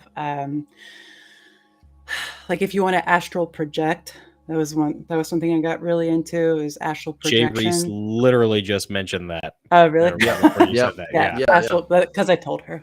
But Gotcha. yeah. So when I learned how to astral project and I got very into that and it works, like it's a real thing, like you can do it. Although I do not recommend it because you open yourself up. I've talked to people where like they say they felt something ride back in with them, like when they went back to their body. So I have not done it since being saved, but I've felt it start to happen, and like praying like to Jesus like stops it from happening, which is praise God. Yeah. Like I feel like now that I'm saved and I don't want to astral project anymore, like I feel like demons or whatever like try to like pull me out sometimes. Yeah. But anyway, that's the same thing that happens with alien abductions. Right. It's the same. Yeah. The first time that happened to me, I thought I was being abducted by an alien. I was like 16. Really? Yeah. And I was at my dad's house and like I woke up and like I heard the vibrations and like I saw like flashing lights and like I couldn't move. And I thought I really and truly believed I was being abducted by aliens. And I did not know what had happened. This was before smartphones. Like, so after it happened, I couldn't like jump on the internet and like look it up and see what happened, like, or see if anybody else had experienced that. So I thought, yeah, I'd been abducted by aliens. So, but eventually I did look it up and it's, the sleep paralysis, but that is also like the first step towards astral projection. So you can teach yourself to do it by intentionally triggering sleep paralysis, and the vibrations that happen are your brain waves. So when your body is asleep and like your brain is asleep, like the type of waves that you're producing change, they become like deeper and like larger. So some people, when they reach sleep paralysis, like a part of your brain wakes up, but the rest of it is still asleep. So you can feel and hear like the vibrations that your brain is putting out. And it, I don't know, it's not that a lot of people think there's like paranormal stuff tied to that. For me, like it can get so hard that like it hurts. Like the vibrations feel like a jackhammer, and like it hurts like through my jaw and like all up through here. But yeah, my eardrums were sore. Like after I woke up, my ears were hurting. Yeah, it's very weird. Like Do you think that can be forced on someone? Because I was not certainly I wasn't trying to do it. I didn't, and as it was happening, I wasn't wanting it to happen. Yes. It was against my will. Yeah. That any of this started happening to me. Yeah. I think that's how like demons and stuff will like pull you out of your body, is through that process. So like absolutely, I've had it happen to me where like it's forced upon me and I don't want it to happen, and thank God, like praying, it makes it stop. So it like nothing's happened, but I've definitely had it happen where like I feel like something is trying to force me out. So it's pretty cool. It's interesting. Did that kind of stuff happen from an early age? Did it happen when you started to like girls? Did it happen when you were in witchcraft? Did it happen after you got saved? It started happening after, so at first it started happening after I got into witchcraft. And like I would have like shadow people, like I call them shadow people, like come at me like while like I was in that state, and like be trying to like strangle me, and anyway, I was plagued by shadow people, and that's one of the reasons I stopped doing witchcraft for a long time, was the entities but like messing with me. Feel like so you feel like the witchcraft, the occult, made you vulnerable to those attacks? Yeah, definitely, because I opened myself up to it. Like it's basically like putting a big sign out saying like, come play with me. Like I'll play back. Like I won't call Jesus on you. So right, yeah, right. Those you would see, and that would happen. Those shadow people would attack you while you were in the state, while you're in the sleep paralysis state. Yes. Okay. Yep.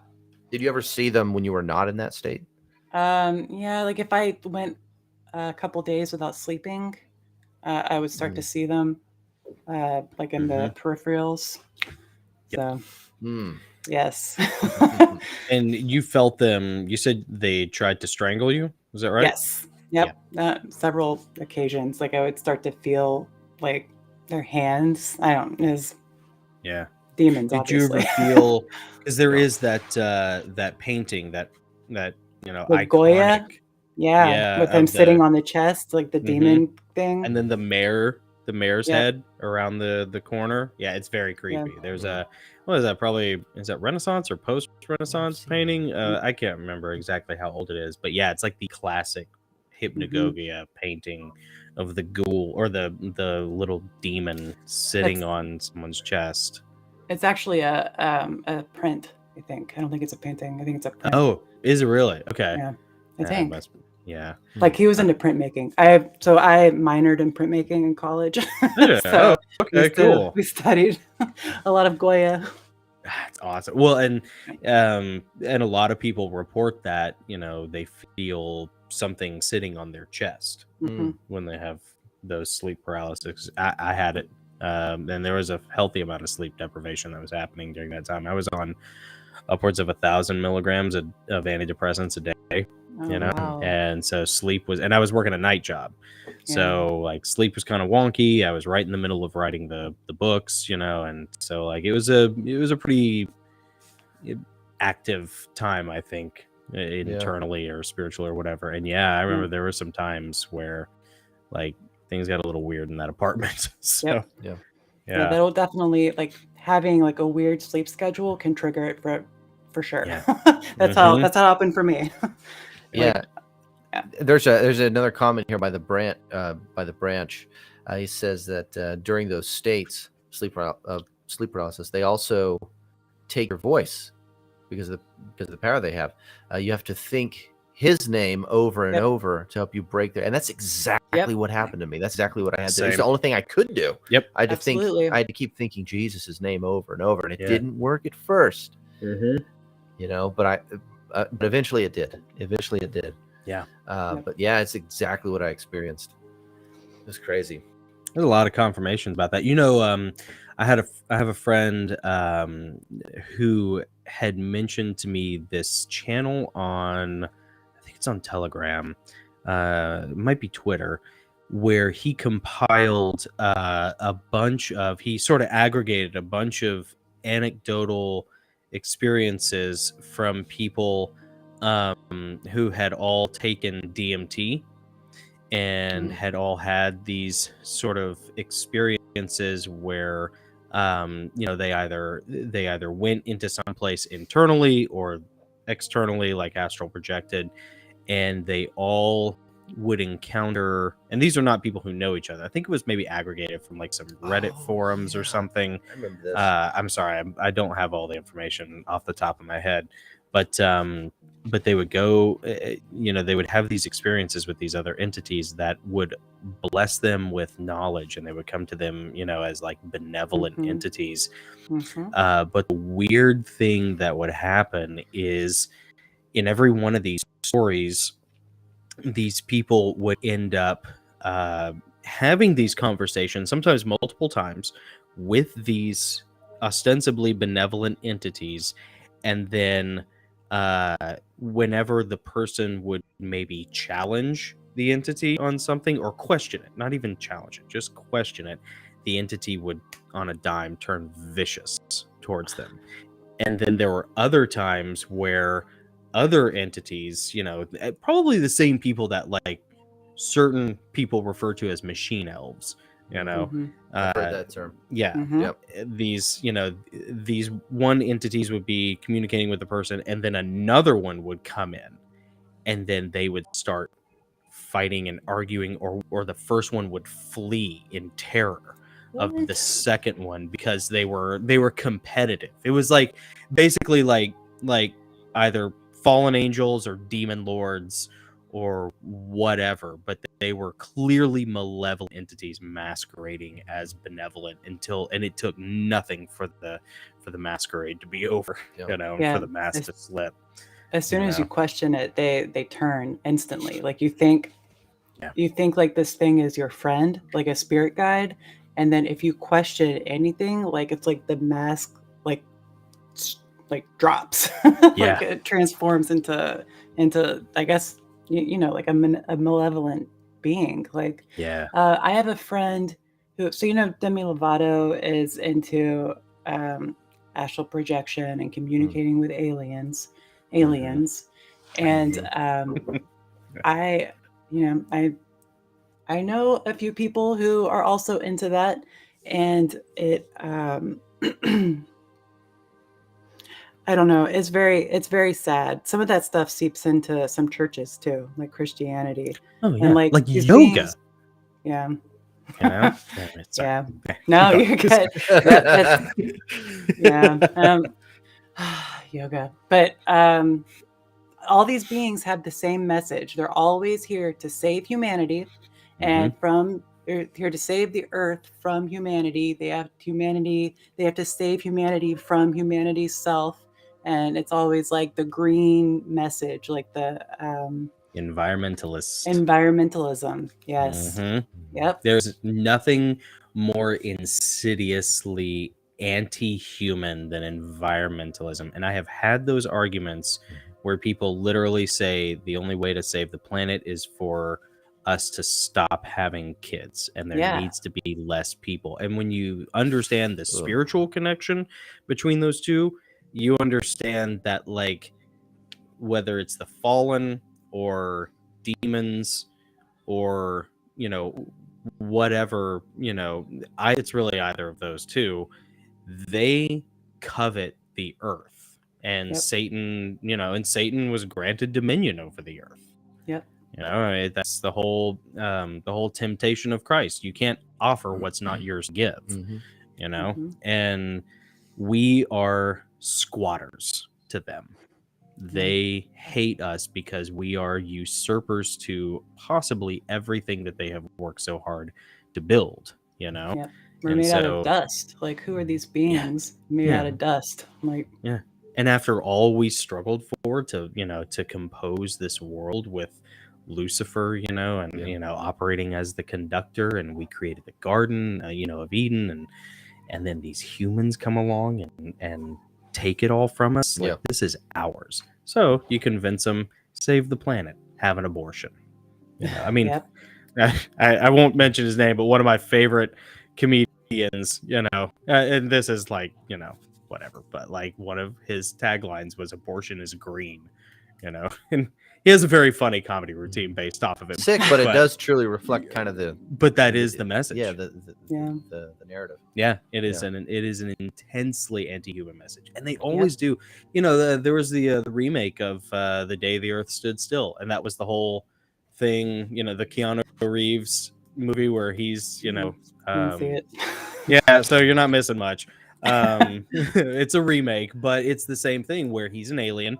He comes to Earth, and he comes to Earth to tell the humans to like stop destroying the planet, Yeah. or else, Yeah. Yeah. Well, all those people that keep having the experiences from aliens and those messages from aliens, and that's all the Yep. same message. We're Yep. basically here to help save you from yourselves. Yep. L.A. Marzulli talks about the disclosure and the coming of these beings being really, it's going to be the Great Deception. It's going Yeah. to be the next Great Deception, because people are going to see those things. Millions are going to fall away from their faith. But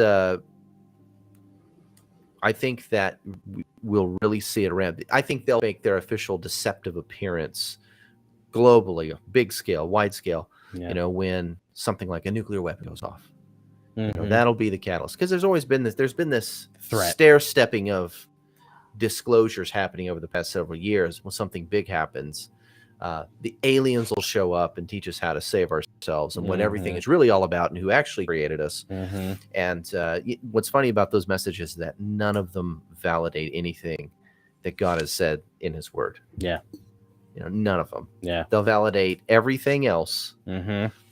But, everything else but Christianity, unless it's some mutated Luciferian, version of Christianity that's like Unitarian. Unitarian Yeah. message. Like we're all fine, and God is just love, and The Christ consciousness. yes, the Christ consciousness. Yep. Yeah, what's the other name for that? I mean, it's the New Age concept, but Theosophy. That's what it is. Theosophy. Yep. Theosophy. Yeah, and Helen Blavatsky founded that, right? Yes. Okay. Yeah. Well, she wasn't the originator, but that's what we like. It's all the same thing, like going all the way back to like Babylon. It's like the same thing. We think it's new. It's the new cool thing. And like, it's been happening for thousands of years. It's literally the same thing. That's the interesting thing about that stuff, is that it is called the New Age, but there's nothing new about it. So it really makes you kind of wonder, how old are things really, civilizationally? Yeah. I hear a little one in the background. Mom, it's time. Come on. I want my No, we're good. Mom, I want my meatloaf. Yeah, I want it now. Meatloaf now. Chicken nuggets. Chicken nuggets. Yeah. Yes. You know what? Yeah. How dare I stand in the way of chicken nuggets? No, you guys are fine. Sorry. Rose. My go speaker's ahead. too good. My mic is picking up everything. I think it's cute. I like it. I like when there are like real world distractions, or interactions that are not part of the show. Like that's kind of like my favorite moments. Oh, really? It breaks the fourth wall or whatever. Yeah, it does. Yeah, it makes it more ruins the human. illusion. Yeah. It adds authenticity to it.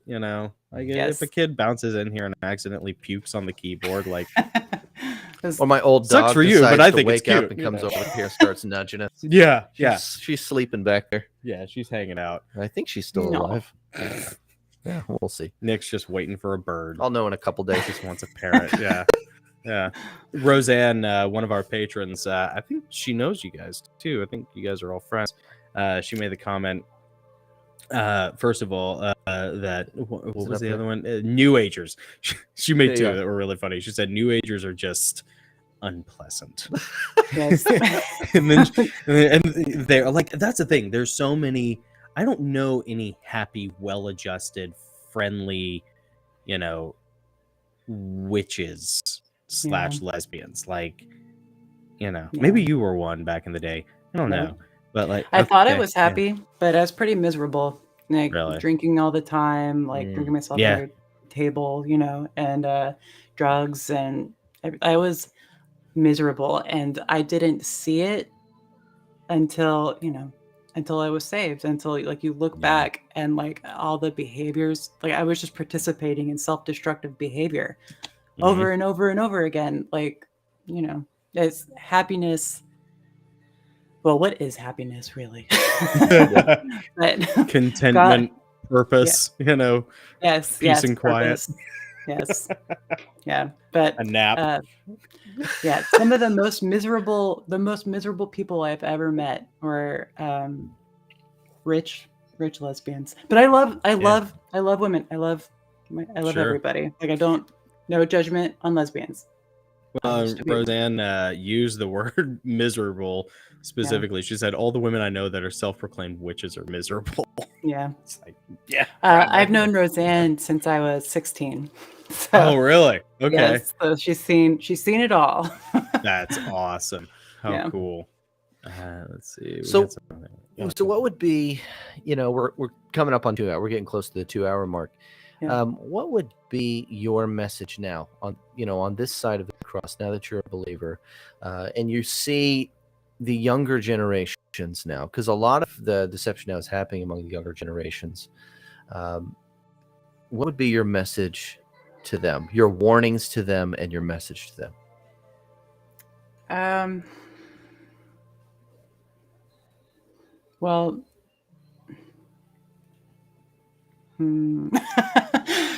I would No say pressure. it seems like it feels counterintuitive in a way, but freedom is found in the gospel.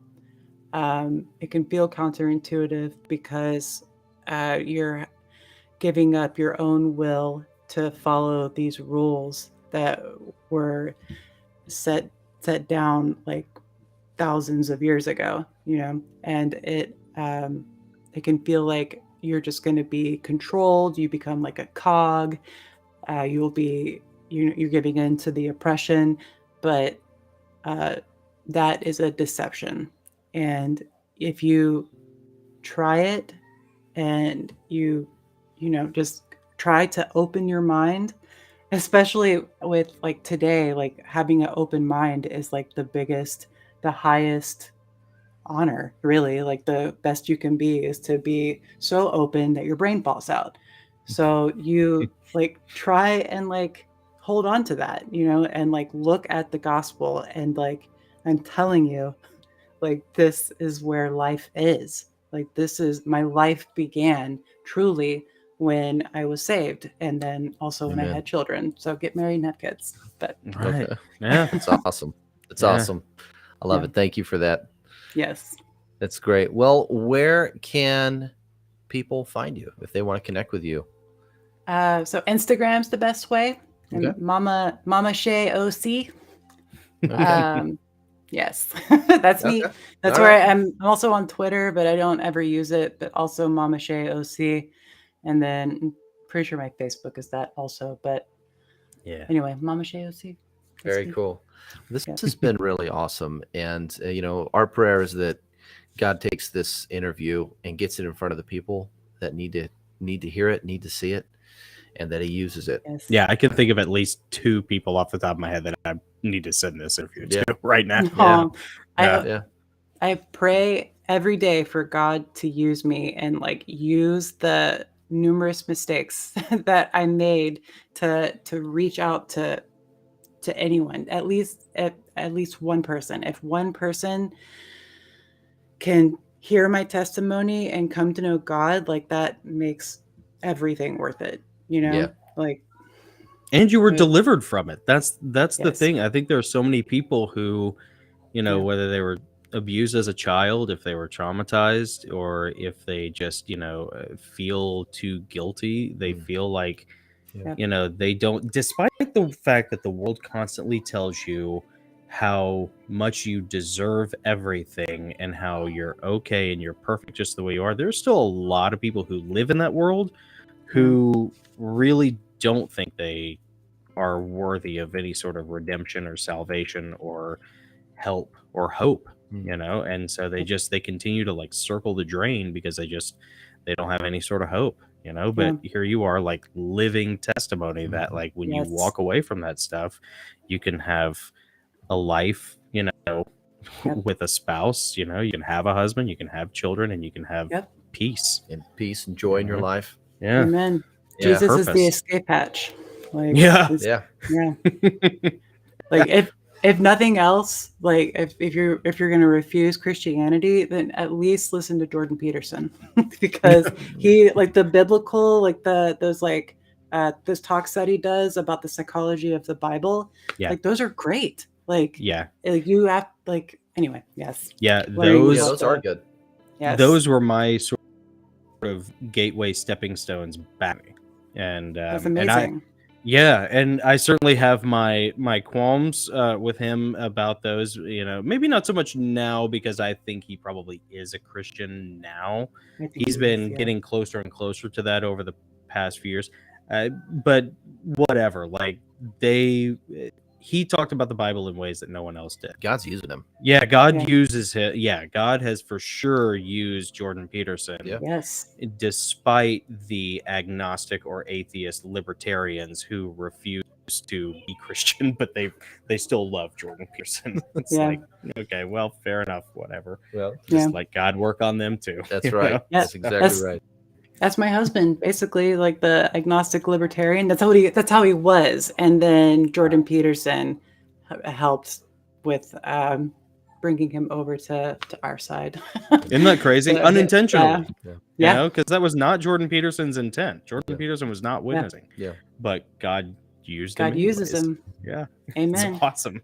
Yeah, I mean, when I first learned of Jordan Peterson, I mean, I was a believer, and I disagreed with him on a lot of things, evolutionary psychology and all, a lot of those things.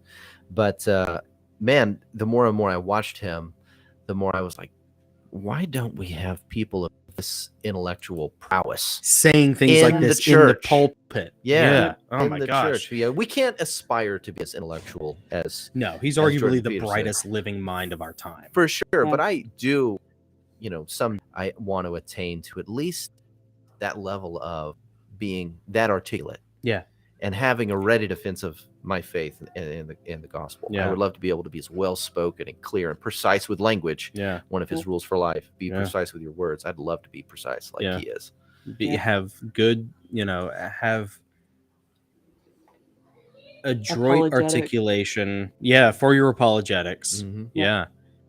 And attuned spirituality, be an adeptus astartes There you go. of salvation. It's so frustrating, like studying and learning all this stuff, studying scripture and just everything's coming here, like connecting all these dots. Like, oh man, this is awesome. It's so just overwhelmingly powerful and beautiful. And you go to tell somebody, it comes out like, oh, read this thing that was cool. And That's how it is for me right now. I It's like, have to come work on, on work. the articulate on Yeah. my speech. I talk real good. I have to pray. I have to pray over my Bible group every week, and it is so bad. Like praying over people. I'm working on it. I'm super like, self-conscious when I pray. I'm like, this words. probably sounds awful. It's funny. my 10-year-old could do better than this. That's better than what I'm surprising. doing right now. Like you're both very well spoken.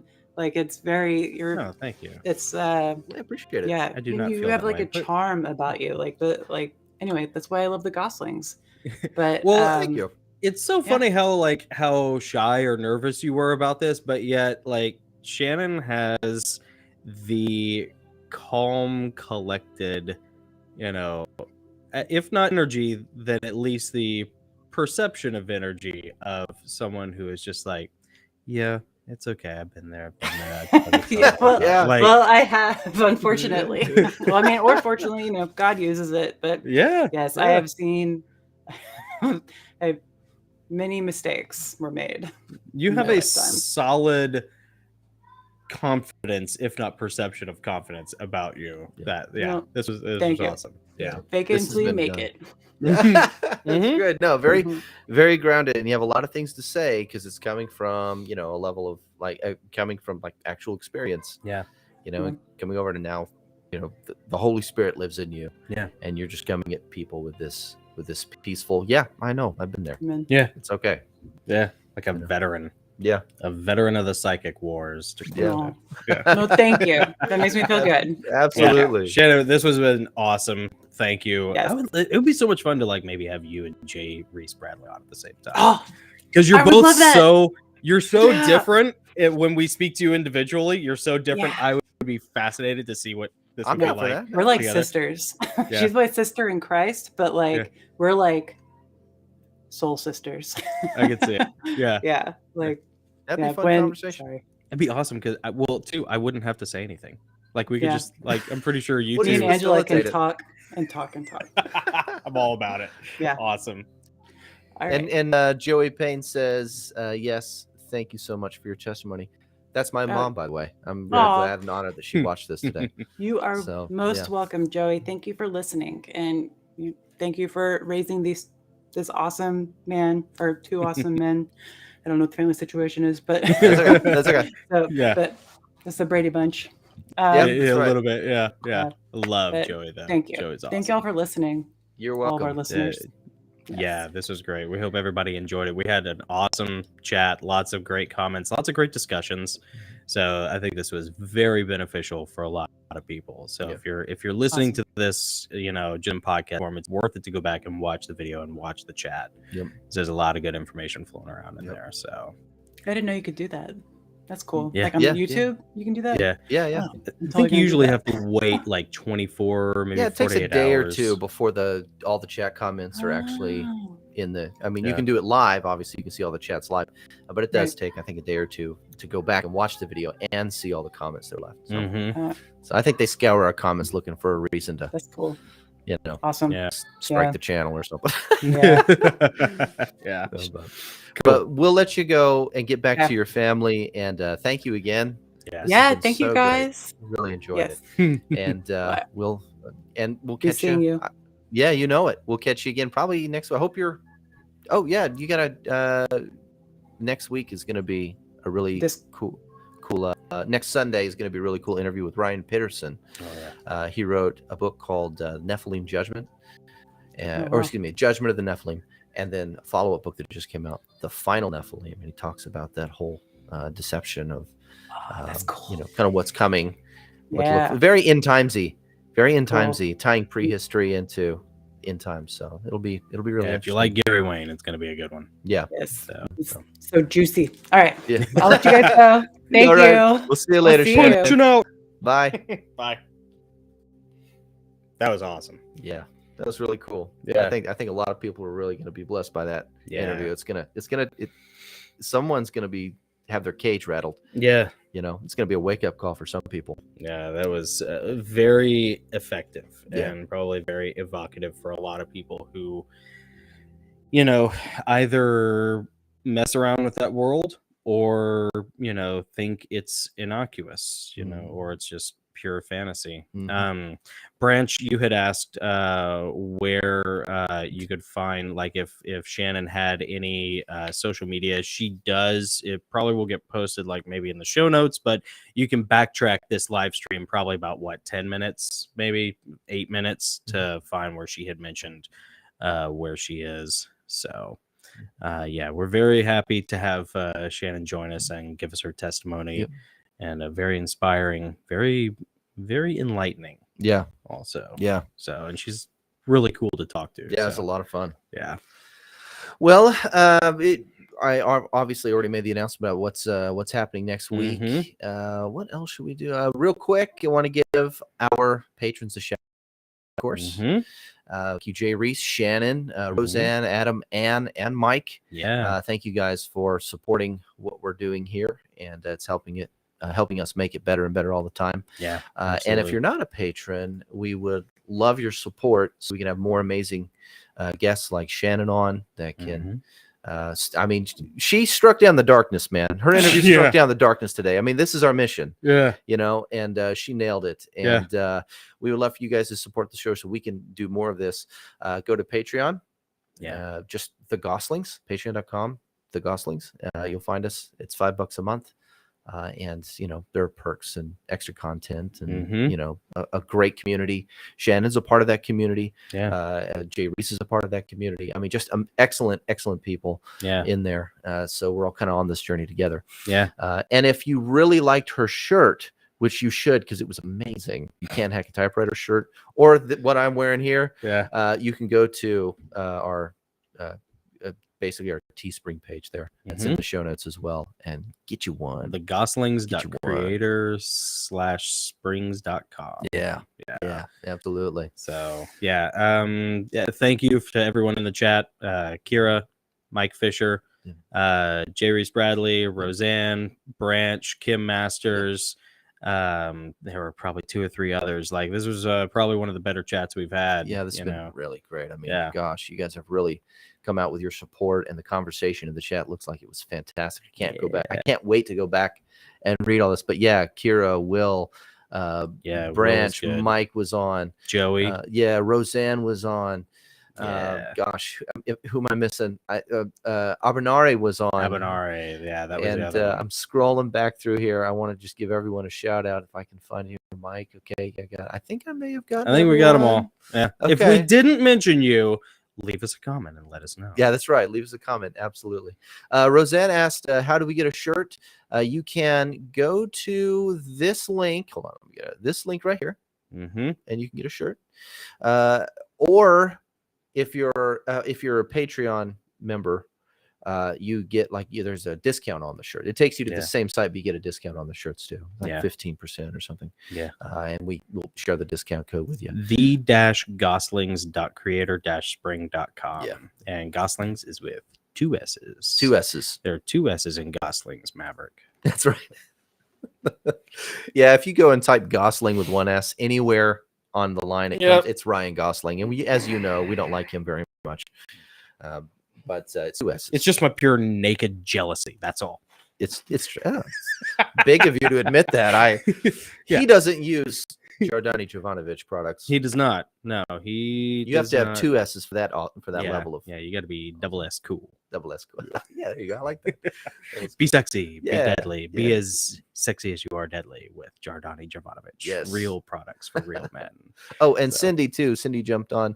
Such a great chat, Shannon. Cindy Gilbert, you did awesome, my friend. You are such a blessing and inspiration. Yeah, that's fantastic. Nice. Man. That's awesome. All right, thanks, Cindy. Very cool. Cool. Well, I think that's it for this week, guys. Next week, Ryan Pitterson. It's going to be an awesome conversation about his book, Final Nephilim. Yeah. It's going to be so good, guys.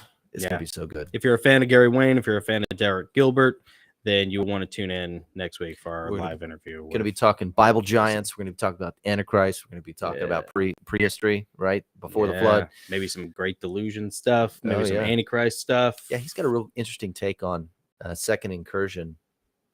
That's something that always fascinates me, because that is the second incursion of the Nephilim is one of those hot button topic issues that no one really seems to have an authoritative, uniform position on. Like it's one of those issues that hasn't been settled yet. So it I'm always so settled. Curious to see what anybody has to say. Yeah. He lays it out pretty clear in his book. It's a pretty good case. Yeah. I'm interested to talk to him about it. Oh, Gabe was in the comments. Oh, Gabe. Yeah. Gabe. Thank you. Yeah. Gabriel Bello, the man we interviewed last week. Phenomenal interview. We recorded Gabe. Yeah. And we're going to be airing that on the 16th. You guys are not going to want to miss that. So October 16th. So week after next, our interview with Gabriel Bello, talking about the metaphysics of music, and music is spiritual warfare. It's an awesome conversation. Yeah, and his testimony is pretty incredible too. Yes, it is. With him. Yes, it is. Yeah, it's pretty cool stuff, man. Smart guy, and a lot of fun. We thought we were going to have him for an hour. We talked to him for over 2.5 hours. It was almost a 3-hour interview. I think it was a record. It was a record. Yeah, it was the longest. It was even longer than anything we've ever done with Derek and Gary. Yep. Like it was crazy. And Avanari, you're saying that you'll be here. You're coming back. Gonna hold you to it, buddy. Yeah, that'd be great. We're very excited. Yeah. Yes, I think you're gonna like it. It's gonna be a good conversation. Yeah. So, well, I think that's it now, folks. So go forth and strike down the darkness. And we'll see you next week. Right?